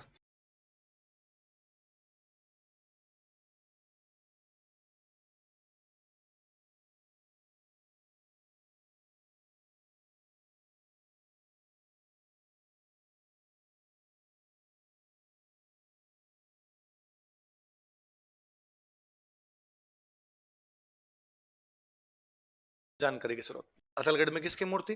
धारावर्ष की। और कौन से मंदिर का अभिलेख? पाटनारायण मंदिर। कब का अभिलेख है?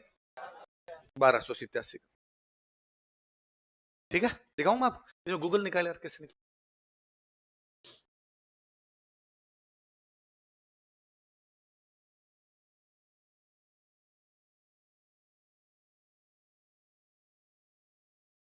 कहाँ है गैस? दिखा नहीं जरा।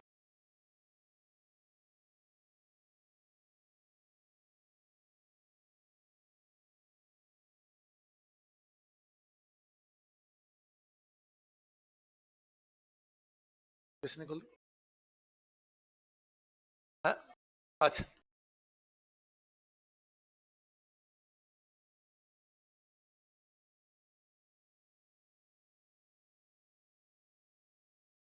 ट्विटर खुल गया, कहीं तो आएगी, कोई बात नहीं, जहां आए वहीं ठीक है।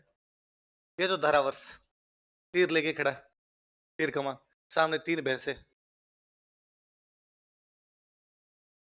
गोरी एवक, इवन आप तीनों में छेद देखिए, ये एक ही तीर से कितनी भैंसों को बीन दिया करता। इस बार यदि आप अचलगढ़ जाएं तो तीनों में से किसी एक भैंसे पे बैठे। हाँ,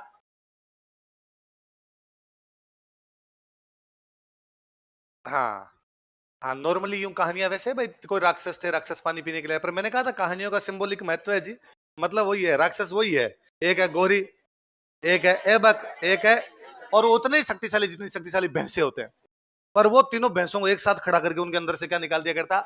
तीर निकाल दिया करता। तो कुल मिला के ये बताया कि वो एक शक्तिशाली आदमी था जी। है तो 3 भैंसे, आप इनमें से किसी एक पर बैठ के आप देना फोटो विद दिस भैंसा एंड दिस भैंसा, ठीक है?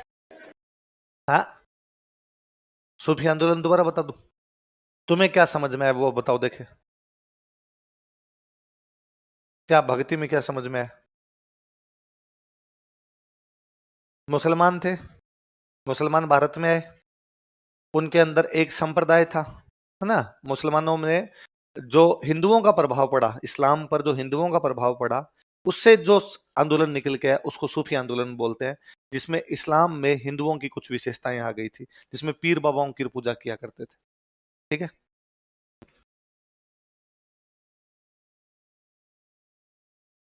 इसी में लिखना, धारावर्ष के अंदर लिखना, एक हेडिंग डालो प्रहलादन देव।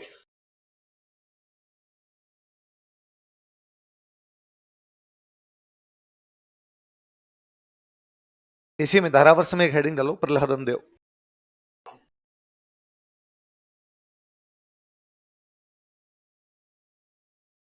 हाँ,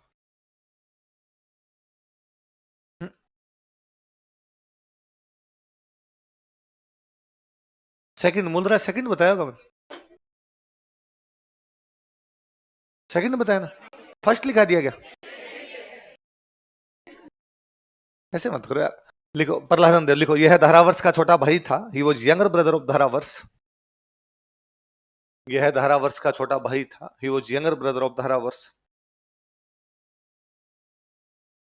यह धारावर्ष का छोटा भाई था, he was younger brother of Dharavarsha. किसका छोटा भाई था? धारावर्ष का। इसने एक नाटक लिखा था, उस नाटक का नाम है पार्थ पराक्रम व्यायोग। क्या नाम है नाटक का? बोलो देखिए क्या नाम है? पार्थ किसको कहते हैं? अर्जुन। किसको?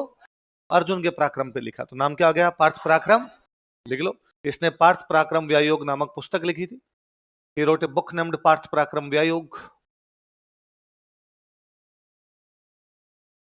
इसने पार्थ पराक्रम व्यायोग नामक पुस्तक लिखी थी। He wrote a book named Partha पराक्रम व्यायोग।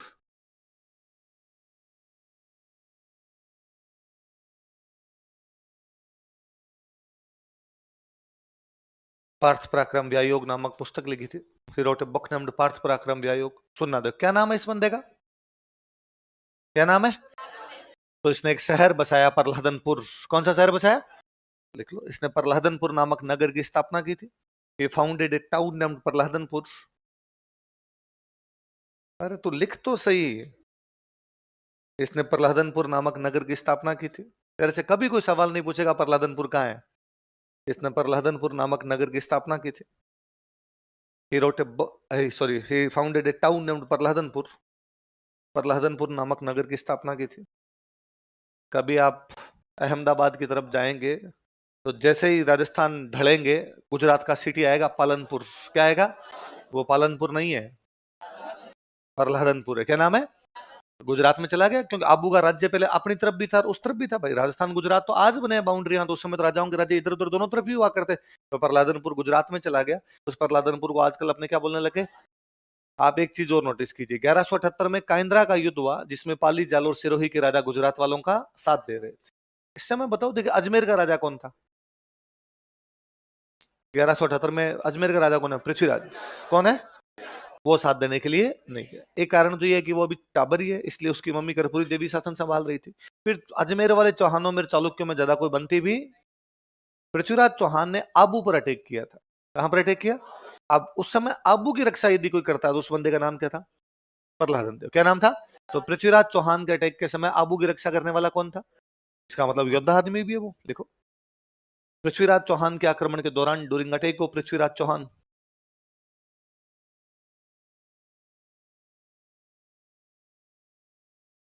पृथ्वीराज चौहान के आक्रमण के दौरान, during attack of Prithviraj Chauhan, इसने आबू की रक्षा की थी। He protected Abu. इसने आबू की रक्षा की थी। He protected Abu.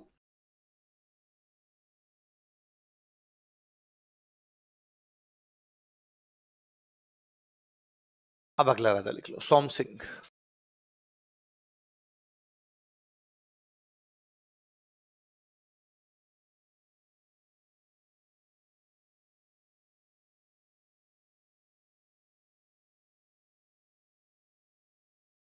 कौन अगला राजा कौन है?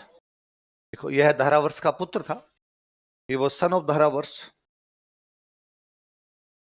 यह धारावर्ष का पुत्र था। ये वो सन ऑफ धारावर्ष। इस समय गुजरात में दो जैन मंत्री थे। एक का नाम था वस्तुपाल, एक का नाम था तेजपाल। कौन कौन थे? कहां के मंत्री है? गुजरात। गुजरात के दो मंत्री हैं जिनके नाम क्या क्या बताओ देखिए। वस्तुपाल और तेज। तेजपाल का एक बेटा था लूण सिंह। क्या नाम था?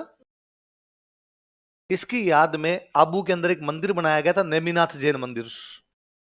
कौन सा मंदिर? जैसे वो आदिनाथ है, ये कौन सा हो गया? जैनों के भगवान जी वे एक नेमिनाथ जी, तो नेमिनाथ मंदिर का निर्माण करवाया गया किसकी याद में? इसलिए इस मंदिर को बोलते हैं लूण वसई। क्या बोलते हैं? समझ गए क्यों लूण वसई? वसई का मतलब लूण वसई क्यों? लूण सिंह याद में था इसलिए क्या कहते हैं? लूण वसई। अच्छा, ये दोनों वस्तुपाल तेजपाल दोनों मंत्री थे। मंत्री थे तो बिजी रहते होंगे, टाइम नहीं मिलता होगा। वस्तुपाल की जो पत्नी थी उसका नाम था सुहड़ा देवी। क्या नाम था? जो तेजपाल की पत्नी थी उसका नाम था अनुपमा देवी। क्या नाम था? तो इन दोनों ने कहा भाई हम बनवा लेंगे, तुम्हें टाइम नहीं मिलता, तुम अपने मंत्रालय पे ध्यान दो, मंदिर का काम हम कर लेंगे। तो मंदिर इन दोनों जो देवरानी जेठानी ने मिलकर बनवाया, इसलिए इस मंदिर का एक नाम और है देवरानी जेठानी का मंदिर। क्या नाम है? कौन सा मंदिर? तो वस्तुपाल तेजपाल ने कौन सा मंदिर बनवाया? नेमिनाथ, जिसे और क्या कहते हैं? और क्या कहते हैं? लूण वसई क्यों कहते हैं? देवरानी जेठानी का मंदिर क्यों कहते हैं? इनकी पत्नियों ने बनवाया, इसलिए नाम क्या पड़ गया? लिख लो। वस्तुपाल तथा तेजपाल ने, वस्तुपाल एंड तेजपाल गुजरात के मंत्री थे दो। वस्तुपाल तथा तेजपाल ने, वस्तुपाल एंड तेजपाल, वस्तुपाल तथा तेजपाल ने आबू में नेमिनाथ जैन मंदिर का निर्माण करवाया था, built Neminath Jain temple at Abu. Abu में नेमिनाथ जैन मंदिर का निर्माण करवाया था, built Neminath Jain temple at Abu. Abu में नेमिनाथ जैन मंदिर का निर्माण करवाया था।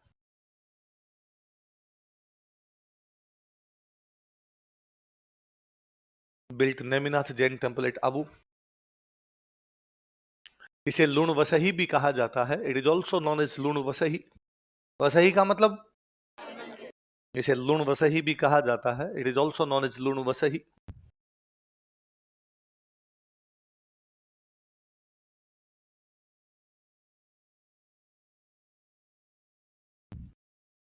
लूण वसही भी कहा जाता है, it is also known as Luna Vasahi. इसे देवरानी जेठानी का मंदिर भी कहा जाता है, it is also known as temple of Devrani Jethani. इसे देवरानी जेठानी का मंदिर भी कहा जाता है, it is also known as temple of Devrani जेठानी।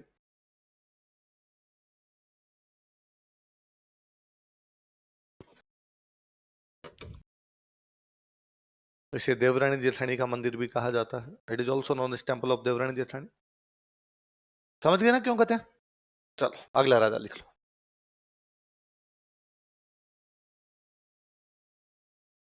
प्रताप सिंह।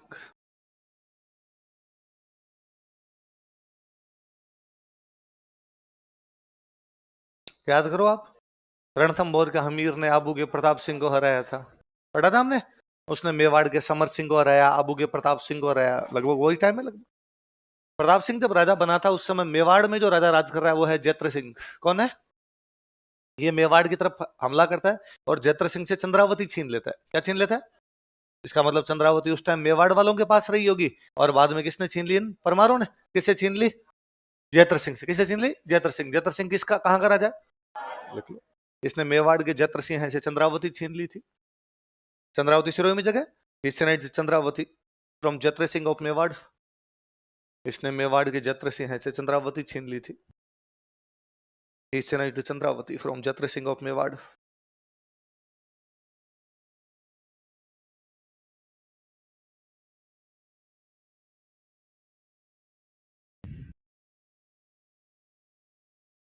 मेवाड़ के जैत्र सिंह से क्या छीन ली थी? चंद्रावत। अगला राजा लिख लो।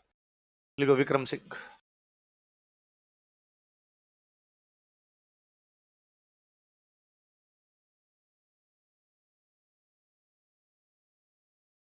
यहां से आबू वाले परमार दो उपाधियां धारण करने लगे, रावल और महारावल। कौन सी उपाधियां? इस विक्रम सिंह के बाद में इनकी उपाधियां मिलती है। क्या मिलती है अपने को? रावल या महारावल। लिख लो। आबू के परमार रावल तथा महारावल की उपाधियां धारण करने लग गए थे।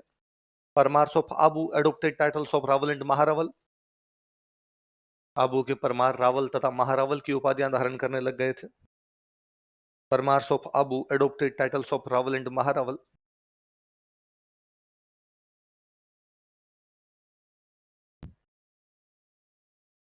रावल तथा महारावल की उपाधियां धारण करने लग गए थे। Paramars of Abu adopted titles of Rawal and Maharawal. कौन सी उपाधियां धारण करने लगे? रावल और महारावल। जब आबू वाले परमार अपनी स्थिति ठीक ठाक कर रहे हैं, इन्हीं दौरान जालोर के अंदर एक नया साम्राज्य उभर के आ रहा है, सोनग्रा चौहान। कौन गा रहे हैं? उधर वो कीर्तिपाल और वो सब लोग आ गए थे, सोनग्रा चौहान। तो वो जालोर में, ये आबू, आबू मतलब सिरोही, तो जालोर वाले चाहेंगे सिरोही की तरफ अपना साम्राज्य विस्तार करें, तो ये आबू वाले परमार बैठे हुए यहाँ पर। इधर से जालोर वाले जो चौहान है वो हमला करते हैं, इनके राज्य का पश्चिमी हिस्सा दबा लेते हैं। कौन सा हिस्सा? तो आबू के परमार राज्य के वेस्टर्न पार्ट पर किसने हमला कर लिया था? जालोर के सोनग्रा। किसने हमला कर लिया? लिखो। जालोर के सोनग्रा चौहानों ने, सोनग्रा चौहान ऑफ जालोर, जालोर के सोनग्रा चौहानों ने, सोनग्रा चौहान ऑफ जालोर, जालोर के सोनग्रा चौहानों ने, सोनग्रा चौहान ऑफ जालोर, आबू के परमार राज्य के पश्चिमी भाग पर अधिकार कर लिया था। Captured western part of Parmar state of Abu. Abu के परमार राज्य के पश्चिमी भाग पर अधिकार कर लिया था। Captured western part of Parmar state of Abu. Abu के परमार राज्य के पश्चिमी भाग पर अधिकार कर लिया था। इसका मतलब इन दिनों जालोर वाले सोनग्रा ज्यादा शक्तिशाली होते जा रहे हैं और आबू वाले परमार क्या होते जा रहे हैं? कमजोर। तो पश्चिमी भाग तो वो छीन गए, इसका मतलब अब आबू के परमारों के पास केवल क्या बचा? पूर्वी। 1311 में जालोर के सोनग्रा चौहानों का पतन हो गया। 1311 में जालोर का पतन होने के बाद वहां से एक बंदा निकलता है, लुम्बा देवड़ा। कौन निकलता है? आबू के परमारों को हराकर आबू व चंद्रावती पर अधिकार कर लेता है। पढ़ते हैं? तो पश्चिमी तो पहले दबा गए थे, पूर्वी बाद में किसने दबा लिया था? लुम्बा। तो आबू वाला परमार राज्य क्या हो गया? समाप्त। आगे लिखो मालवा का इतिहास, हिस्ट्री ऑफ मालवा। कल पढ़ा था हमने, आबू, मालवा, वागड़ अलग अलग पढ़े थे ना। मालवा का इतिहास।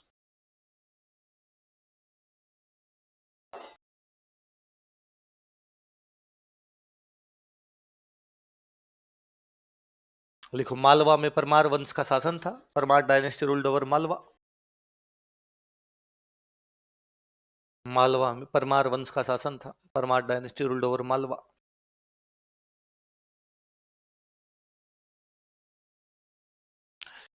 मालवा वाले परमारों की शुरुआत में राजधानी थी धारानगरी। कौन सी थी? बीच में कुछ टाइम के लिए इनकी राजधानी बनी थी उज्जैन। क्या बनी थी? लेकिन बाद में वापस राजधानी कौन सी आ गई थी? धारानगरी। कुल मिला के इनकी दो राजधानियां रही थी। कौन कौन सी?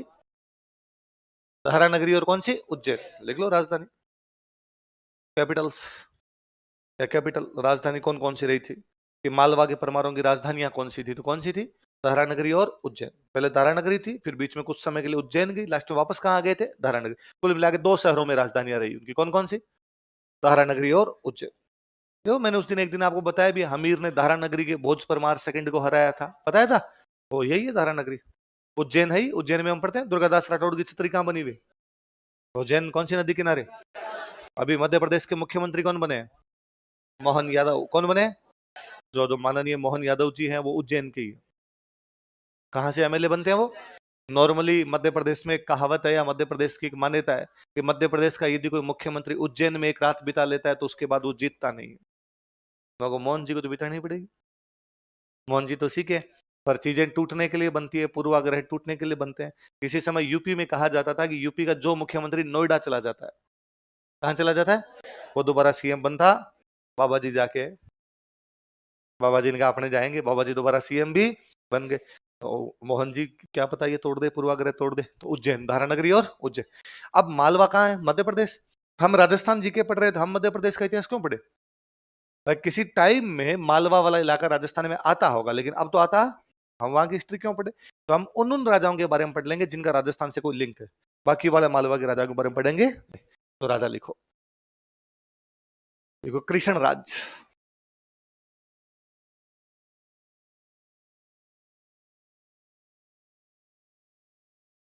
कृष्ण राज,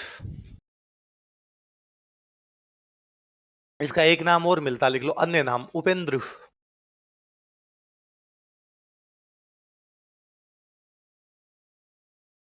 अन्य नाम उपेंद्र। कृष्ण राज का एक और नाम क्या मिलता है? इस कृष्ण राज का एक बेटा था, उस बेटे का नाम था डंबर सिंह। क्या नाम था? भगवान जाने, इसने खुद के इतने अच्छे अच्छे नाम रखे। कृष्ण राज अच्छा नाम है, उपेंद्र तो एकदम मॉडर्न नाम लगता है। और बच्चे का नाम क्या रखा? कि कम आए नंबर तो आज के बाद तेरा नाम डंबर। भी नाराज हुआ डंबर ने, कहा यार डैडी यार क्या यार। ये मालवा छोड़ के आ गया था वागड़। कहाँ गया था? तो वागड़ में परमार राज्य की स्थापना किसने की थी? देखो, इसके पुत्र डंबर सिंह ने, हितसन डंबर सिंह। इसके पुत्र डंबर सिंह ने, हितसन डंबर सिंह। इसके पुत्र डंबर सिंह ने वागड़ में परमार राज्य की स्थापना की थी। Founded Parmar state in Vagad. Vagad में परमार राज्य की स्थापना की थी। Founded Parmar state in Vagad.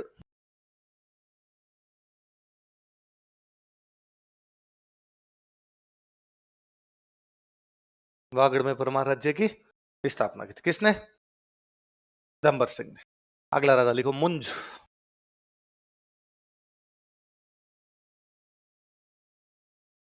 अगला राजा कौन है? मुंज। मुंज बड़ा शक्तिशाली राजा हुआ। मुंज ने अपने मेवाड़ पर आक्रमण किया। उस समय मेवाड़ का राजा था शक्ति कुमार। कौन था? याद करो, देखिए शक्ति कुमार का आठपुर अभिलेख पढ़ा था हमने। उस शक्ति कुमार के टाइम में, शक्ति कुमार कहां का राजा? अपना मेवाड़। और अटैक किसने कर दिया? मुंज। मेवाड़ के मालवा बराबर में लगता है, मेवाड़ मालवा वालों की लड़ाई चलती थी बाद में। तो मुंज ने इधर अटैक किया शक्ति कुमार पे। शक्ति कुमार पे अटैक किया, तब उसने आहड़ को बर्बाद किया। किसको बर्बाद किया? आप याद करो, तब मेवाड़ वालों की दो राजधानियां हैं, नागदा और आहड़। उसने किसको लूटा? आहड़, क्योंकि आहड़ व्यापारिक केंद्र है। आहड़ कैसा है? तो लूटपाट वाली जगह कौन सी हो सकती है? आहड़। और चित्तौड़ पे कब्जा कर लिया। कहां कब्जा कर लिया? आहड़ को तो लूटपाट करके चला गया, और कब्जा उसने कहां पर कर लिया? चित्तौड़। अब शक्ति कुमार बेचारा डर गया, तो शक्ति कुमार भाग के गया धवल राठौड़ के पास। किसके पास गया? जिसकी जानकारी कौन से अभिलेख से? किससे? कौन से अभिलेख से? तो धवल राठौड़ खुद कहता है कि भाई साहब, वो शक्ति कुमार भाग के मेरे पास आया था, उसके पास वो शक्ति थी नहीं। धवल राठौड़ कहता है कि चालुक्यों ने जब आबू पर अटैक किया, मैंने धरणीवराह को शरण दी। परमारों ने जब मेवाड़ पर आक्रमण किया, तब मैंने शक्ति कुमार पर शरण दी। मैं कौन? खुदा जाने। उसके बारे में हमारे पास ज्यादा कोई जानकारियां नहीं है। लिखो, इसने मेवाड़ के शक्ति कुमार पर आक्रमण किया। ही attacked on Shakti Kumar of Mewar. जिसने मेवाड़ के शक्ति कुमार पर आक्रमण किया। He attacked on Shakti Kumar of Mewar.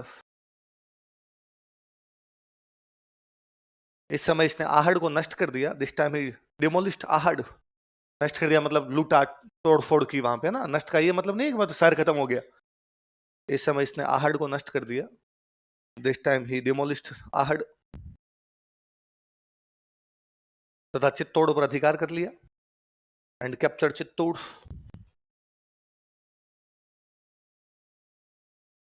तथा चित्तौड़ पर अधिकार कर लिया। And capture Chittor.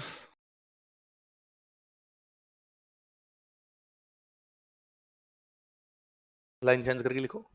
शक्ति कुमार ने धवल राठौड़ के पास शरण ली। शक्ति कुमार टुक शेल्टर टू धवल राठौड़। शक्ति कुमार ने धवल राठौड़ के पास शरण ली। शक्ति कुमार टुक शेल्टर टू धवल राठौड़।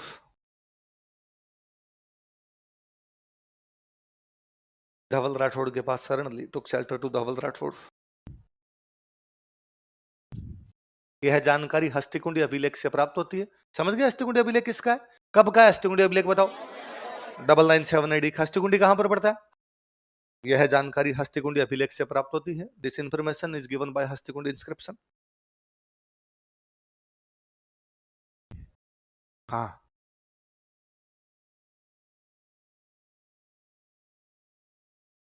अल्लड़ शक्ति कुमार से पहले था।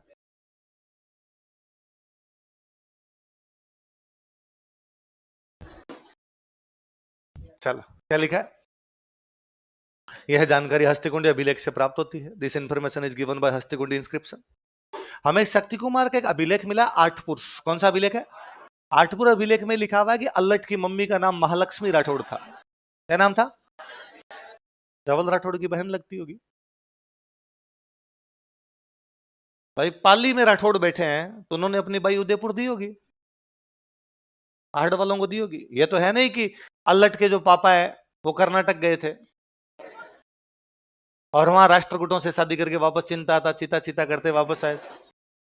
पाली से उदयपुर हो सकती है बात, कर्नाटक वाली ज्यादा दूर पड़ जाती है। इसका मतलब धवल राठौड़ और ये लोग पाली रहते हैं। ये शक्तिशाली है, तभी मेवाड़ वालों में रिश्तेदारी है। तो मेवाड़ वाले वेल स्टेब्लिश थे यहाँ पर, तो हर किसी में जाके शादी ब्याह नहीं करेंगे। राजा किसी बड़े राजा में शादी करेगा। यदि वो कोई राठौड़ राजकुमारी से शादी कर रहा है, इसका मतलब राठौड़ आसपास में रहे होंगे। कौन रहे होंगे? तो धवल राठौड़ रहा होगा। इसका मतलब धवल राठौड़ शक्ति कुमार का मामा आग लगता होगा कुछ, इसलिए भाग के इधर आ रहे हैं। आज भी अपने पे संकट आए, कोई आए तो मामा जी तो दे शरण, तो मामा जी शरण दे रहे हैं। एग्जैक्टली हम कुछ ही नहीं कह सकते, पर ऐसा कुछ है। जब पूरी तरीके से जानकारी निकल के आ जाएगी, तब अपने को एग्जैक्ट पता चलेगा कि कब था, कब नहीं था, पहले कौन थे, बाद में कौन थे। लेकिन तब तक के ये आसपास की जो बातें हैं वो ये हो सकती है। अपने आई बात समझे? मुंज कर्नाटक के एक चालुक्य राजा के खिलाफ लड़ता है। तेलप। किस खिलाफ लड़ता है? तेलप। तेलप नाम करके एक राजा हुआ उधर। कर्नाटक का एक चालुक्य राजा था तेलप। क्या नाम है? कौन से वंश का? क्या नाम है राजा का? इसने तेलप को 6 युद्धों में हराया। मुंज ने कितने युद्ध रहे? जब जी में आता तब जाके तेलप का तेल निकाल देता। 7वीं बार जब ये तेलप पर अटैक करने के लिए गया, तेलप ने पकड़ा पकड़ के मार दिया। तेलप ने कहा डेली डेली आ जाता है इधर। लिखो, मुंज कर्नाटक के चालुक्य राजा तेलप के खिलाफ लड़ता हुआ मारा गया था। Munj died while fighting against Karnataka Chalukya king Tailap. Munj Karnataka के चालुक्य राजा तेलप के खिलाफ लड़ता हुआ मारा गया था। Munj died while fighting against Karnataka Chalukya king तेलप।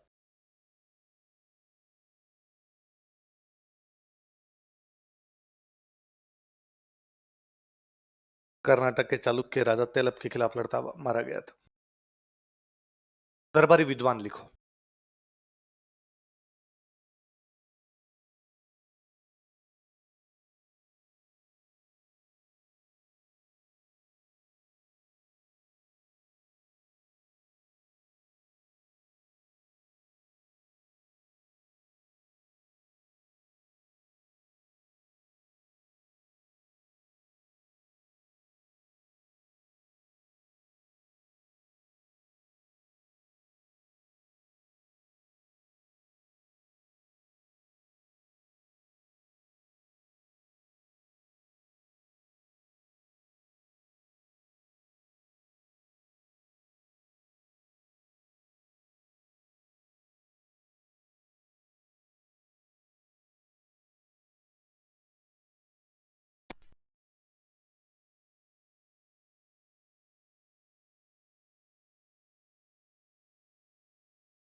हलायुद्ध, हलायुद्ध की बुक का नाम क्या है? अभिधान रत्नमाला। क्या नाम बोलो देखिए? अभिधान रत्नमाला। पद्मगुप्त या परिमल की बुक का नाम क्या है? नवशासांक चरित। क्या नाम है? धनंजय की बुक का नाम क्या है? दशरूपक। धनपाल की बुक का नाम क्या है? तिलक मंजरी। क्या नाम है? दोबारा बताओ देखिए। हलायुद्ध की, पद्मगुप्त या परिमल की, धनंजय की और धनपाल की। अभिधान रत्नमाला किसने लिखी? नवशासांक चरित, दशरूपक, तिलक मंजरी। ये सारे किसके दरबार में थे? मुंज। किसके दरबार में थे? इसलिए मुंज की एक उपाधि थी कवि वृष। क्या उपाधि थी? इसका मतलब वही होता है कवियों का आश्रयदाता। क्या मतलब होता है? जैसे हम पढ़ते हैं कवि बंधु, वैसे वैसे इसकी उपाधि क्या थी? कवि वृष। लिख लो उपाधि, टाइटल।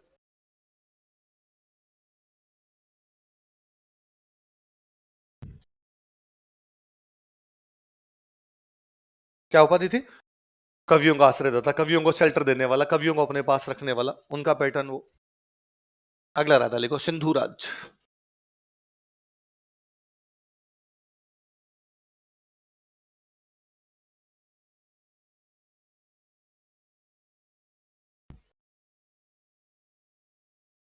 अगला राजा कौन है? लिखो, यह मुंज का छोटा भाई था। He was younger brother of मुंज। यह मुंज का छोटा भाई था। He was younger brother of मुंज।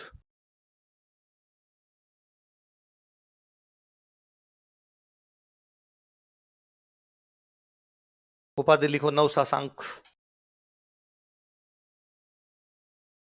टाइटल, नवशासांक।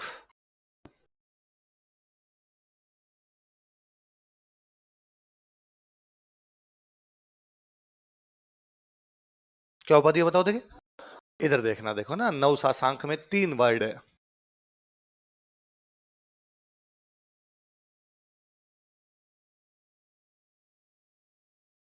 क्या क्या वर्ड है? नव, साहस, अंक। क्या क्या है? नव का मतलब नया, साहस का मतलब हिम्मत, करेज। अंक का मतलब गोद। अंक का मतलब क्या होता है? गोद। जिसकी गोद में नई हिम्मत खेलती है, जिसकी गोद में नया साहस खेलता है, उसका नाम क्या है?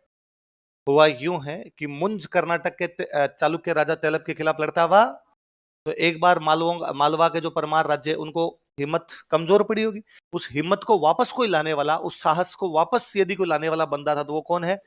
इसलिए सिंधु राज की उपाधि क्या हो गई? क्या हो गई? चरित का मतलब होता है जीवनी। चरित का मतलब, इसलिए पद्मगुप्त या परिमल ने इसकी जीवनी लिखी होगी, इसलिए जीवनी का नाम है नवशासांक चरित। क्या नाम है? सुरजन की जीवनी लिखो, सुरजन चरित। नवशासांक की जीवनी लिखो, नवशासांक चरित। अब कोई पूछे पद्मगुप्त या परिमल की नवशासांक चरित्र में मालवा के कौन से परमार राजा की जानकारी है? किसकी जानकारी है? जो कि किसका छोटा भाई था। इसका मतलब है पद्मगुप्त या परिमल मुंज के दरबार में भी रहा होगा और बाद में सिंधुराज के दरबार में भी। है बात समझ में? तो सिंधुराज की उपाधि क्या बताओ, क्या मतलब होता है नवशासांक का? जिसकी गोद में नई हिम्मत खेलती है, नया साहस खेलता है। अंक, अंक का मतलब क्या होता है? जैसे अंक के दो मतलब है। अंक का मतलब संख्या, अपने पढ़ते हैं 14 का अंक, 20 का अंक, और अंक का मतलब एक क्या होता है? गोद। एक तो होता है संख्या, दूसरा क्या होता है? गोद। गोद को भी क्या बोलते हैं? क्या बोलते हैं? तो आगे आप पढ़ोगे, आगे पर्यायवाची पढ़ोगे हिंदी के अंदर, तब याद करना अंक का पर्यायवाची क्या है या गोद का एक पर्यायवाची क्या है। आई बात समझ में? चलो आगे चलो, अगला राजा लिखो भोज।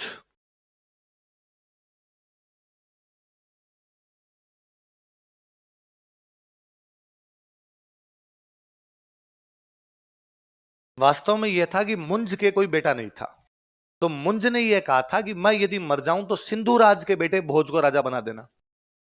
मैं मर जाऊं तो सिंधुराज के बेटे। पर मुंज अचानक युद्ध में लड़ता हुआ मारा गया, तब तक भोज छोटा था। तो क्या यार, अचानक भोज को राजा बना दिया तो भोज संभाले नहीं पाएगा, इसलिए बीच में भोज के पापा ने कहा थोड़े दिन मैं संभाल लेता हूं, मैं मर जाऊंगा तब राजा कौन बन जाएगा? भोज। वरना बनना तो मुंज के बाद डायरेक्ट कौन चाहिए? भोज। लेकिन भोज छोटा रहा होगा तो बीच में कुछ दिन तक शासन किसने संभाला होगा? सिंधुराज। शासन ढंग से संभाला होगा, इसलिए उसकी उपाधि क्या मिलती है? नवशासक। सिंधुराज मरा तो अगला राजा कौन बन गया? कौन बन गया? भोज। मुंज के टाइम में आहड़ को तोड़ दिया गया, चित्तौड़ पर कब्जा कर लिया। उसी चित्तौड़ में ये भोज परमार रहता है जब ये धंधुक को शरण देता है। किसको शरण देता है? आई बात समझ में? जब भीमदेव प्रथम ने आक्रमण किया था तब धंधुक भागकर चित्तौड़ भोज परमार के पास चला गया था। कैसे चला गया? आई बात समझ में? उसी चित्तौड़ में भोज एक मंदिर बनवाता है, त्रिभुवन नारायण मंदिर। क्या बनवाता है? क्योंकि भोज की उपाधि थी त्रिभुवन नारायण। भोज की उपाधि क्या थी? उस मंदिर का नाम कालांतर में हमें मिलता है समिधेश्वर मंदिर। क्या मिलता है? यूं लगता है जैसे भगवान शिव समाधि में बैठे हो। भगवान शिव किसमें बैठे हो?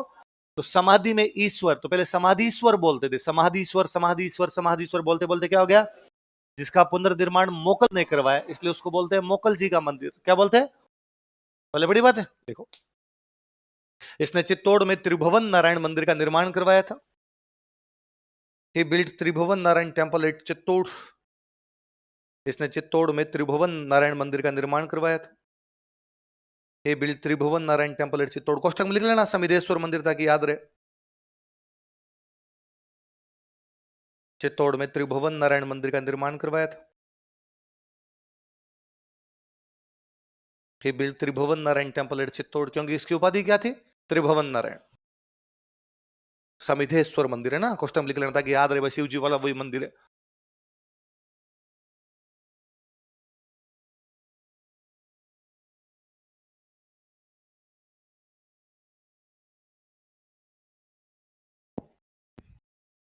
राजधानी थी धारा नगरी। राजधानी कौन सी थी? तो धारा नगरी में इसने एक संस्कृत पाठशाला बनवाई। उस संस्कृत पाठशाला नाम था सरस्वती कंठाभरण। क्या नाम था? इसका मतलब उस समय जो संस्कृत पाठशालाएं बनती होगी उनके ज्यादातर के नाम क्या रहते होंगे? सरस्वती कंठाभरण।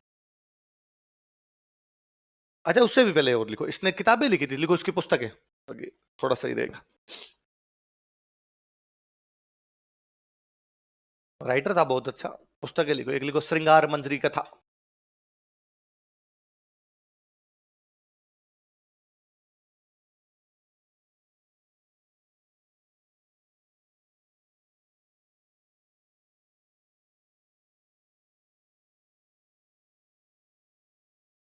एक थी कुर्म शतक।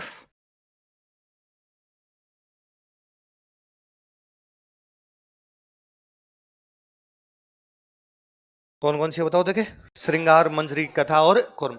ये जो श्रृंगार मंजरी कथा है ये तो संस्कृत भाषा में, कौन सी भाषा में? और ये जो कुर्म शतक है ये प्राकृत भाषा में थी। कौन सी भाषा में? लिख लो कोष्टक में, ऊपर वाले के लिख लो संस्कृत, नीचे वाले लिख लो प्राकृत। तो कुर्म शतक का स्टार लगाना। ये कोई पूछेगा भाई कुर्म शतक कौन सी भाषा में थी? भाई संस्कृत में लगभग ज्यादातर लिखते थे उस टाइम। तो कौन कौन सी दो किताबें बताओ देखे? श्रृंगार मंजरी कथा और कुर्म शतक। दोबारा नाम बताओ। अपनी राजधानी धारा नगरी में कौन सा संस्कृत विद्यालय? देख लो, अपनी राजधानी धारा नगरी में सरस्वती कंठाभरण नामक संस्कृत पाठशाला की स्थापना की। He set up Sanskrit school named Saraswati Kanthabharana It is capital named Dahra Nagari. अपनी राजधानी धारा नगरी में सरस्वती कंठाभरण नामक संस्कृत पाठशाला की स्थापना की.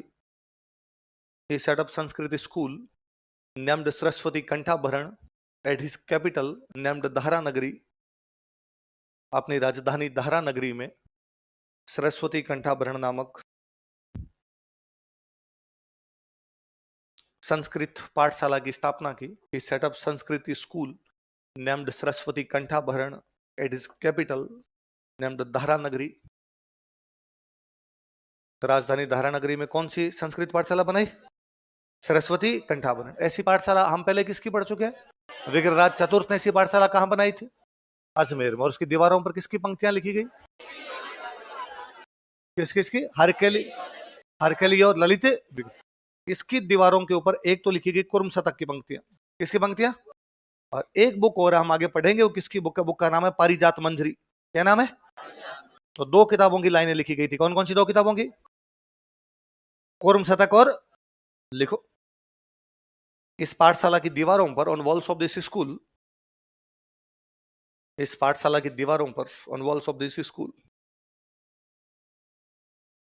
इस पाठशाला की दीवारों पर, on walls of this school, कुर्म शतक तथा पारिजात मंजरी की पंक्तियां लिखी गई थी. लाइन्स ऑफ कुर्म शतक एंड पारिजात मंजरी वर एनग्रेव्ड. कुर्म शतक तथा पारिजात मंजरी की पंक्तियां लिखी गई थी. लाइन्स ऑफ कुर्म शतक एंड पारिजात मंजरी वर एनग्रेव्ड. कुर्म शतक तथा पारिजात मंजरी की पंक्तियां लिखी गई थी. लाइन्स ऑफ कुर्म शतक एंड पारिजात मंजरी वर engraved.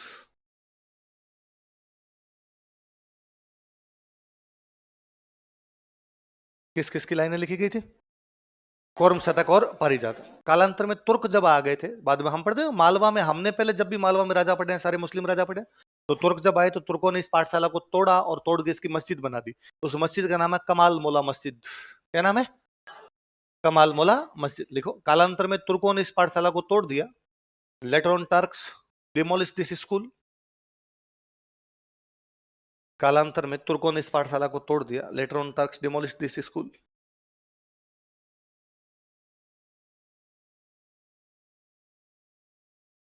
Later on Turks demolished this school. तथा इसे कमाल मोला मस्जिद में बदल दिया. एंड चेंज्ड इट इन कमाल मोला मॉस्क. तथा इसे कमाल मोला मस्जिद में बदल दिया.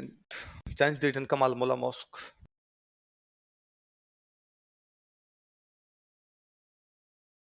जैसे उन्होंने अजमेर वाली का 2.5 दिन का झोंपड़ा बना दिया, वैसे उन्होंने धारानगरी वाली का क्या बना दिया? ऐसे उन्होंने भीनमाल वाले स्कूल सारे के सारे तोड़ दिए थे. इसलिए हम वहां पर पढ़ते हैं कि तुर्कों के आक्रमण के कारण हमारे शिक्षण के अंदर समाप्त कर दिए गए, जिसे भारत की शिक्षा व्यवस्था का पतन हुआ था. उस दिन पढ़ी थी हमने बात. तो यही बात है. अब दूसरी बात देखो. हमने दो किताबों के नाम पढ़े. एक पढ़ा कुर्म शतक और एक पढ़ा पारिजात मंजरी. कुर्म शतक हम जानते हैं भोज परमार के द्वारा लिखी गई किताब. भोज परमार के बाद में यहाँ पर राजा जो बनते चले गए, उनमें एक राजा बने, एक राजा का नाम था अर्जुन वर्मा. क्या नाम था? मालवा में एक परमार राजा बने, उन परमार राजा का नाम क्या था? अर्जुन वर्मा के दरबार में एक राइटर हुआ, जिस राइटर का नाम था मदन. क्या नाम है? मदन नाम करके राइटर. मदन ने एक बुक लिखी, उस बुक का नाम है पारिजात मंजरी. क्या नाम है? तो पारिजात मंजरी का राइटर कौन है? जो किसके दरबार में था? किसके दरबार में थे? किसके? इसका मतलब ये रहा होगा कि जब पाठशाला बनी होगी तब शुरुआत में तो कुर्म शतक की लाइनें रही होगी, बाद में अर्जुन वर्मा के टाइम में उसमें किसकी लाइनें लिख दी? पारिजात मंजरी. पारिजात मंजरी का राइटर कौन था? मदन, जो किसके दरबार में था? अलग से नीचे की लाइन चेंज करके लिखो. पारिजात मंजरी की रचना मदन ने की थी. पारिजात मंजरी वॉज रिटन बाय मदन. पारिजात मंजरी की रचना मदन ने की थी. पारिजात मंजरी वॉज रिटन बाय मदन.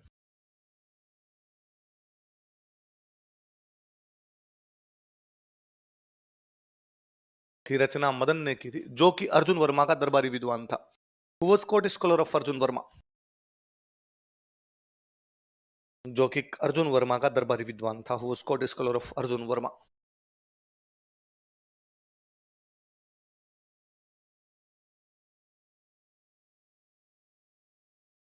जो कि अर्जुन वर्मा का. बॉक्स में बंद कर दो इस लाइन को अलग से.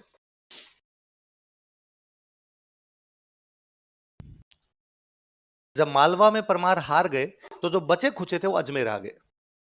कहां गए? उनमें एक था आपका करमचंद पंवार, जिसने सांगा को शरण दी थी, पढ़ा था हमने। उन्हीं के अंदर से एक वो था महपा पंवार, जिसने मोकल को मार दिया था, पढ़ा था हमने। तो ये पंवार परमार एक ही बात, इनमें कोई अंतर है नहीं। आगे लिखो वागड़ का इतिहास। वागड़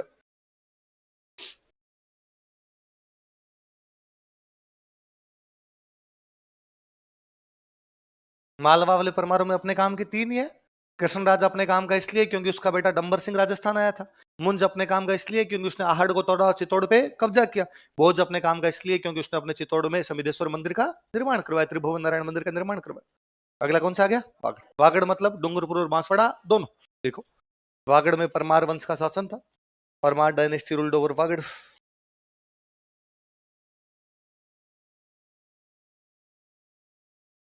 वागड़ में परमार वंश का शासन था, Parmar dynasty ruled over Vagad. राजधानी हुआ करती अर्थुणा। राजधानी कौन सी थी? स्टार लगा के लिखो, ये कोई सवाल पूछेगा। बांसवाड़ा में एक जगह पड़ती है अर्थुणा।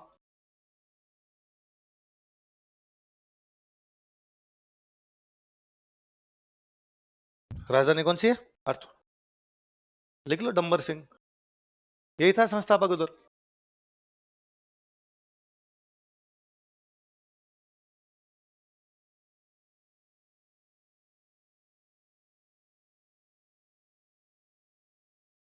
लिखो, इसने वागड़ में परमार राज्य की स्थापना की थी। He founded Parmar state in Vagad.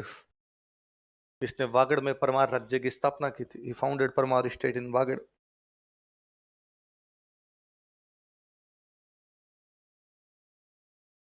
Vagad में परमार राज्य की स्थापना की थी। He founded Parmar state in Vagad.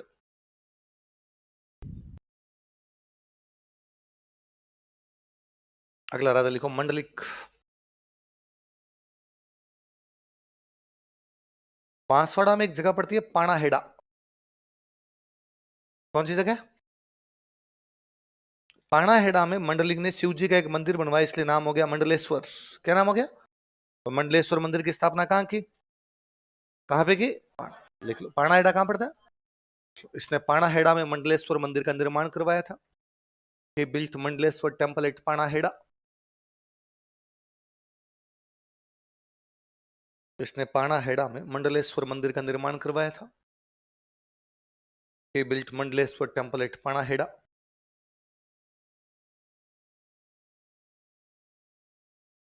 पाणाहेड़ा में मंडलेश्वर मंदिर का निर्माण करवाया था। Mandleshwar temple at Panaheda. अगले राजा का नाम लिखो चामुंडराज।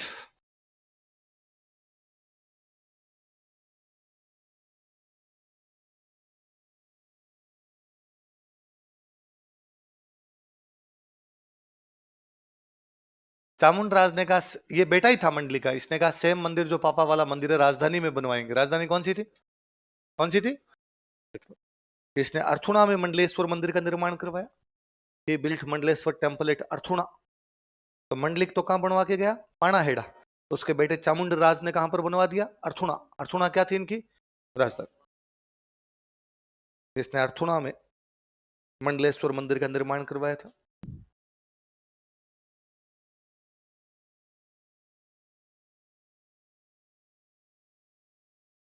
कहां पर बनवाया?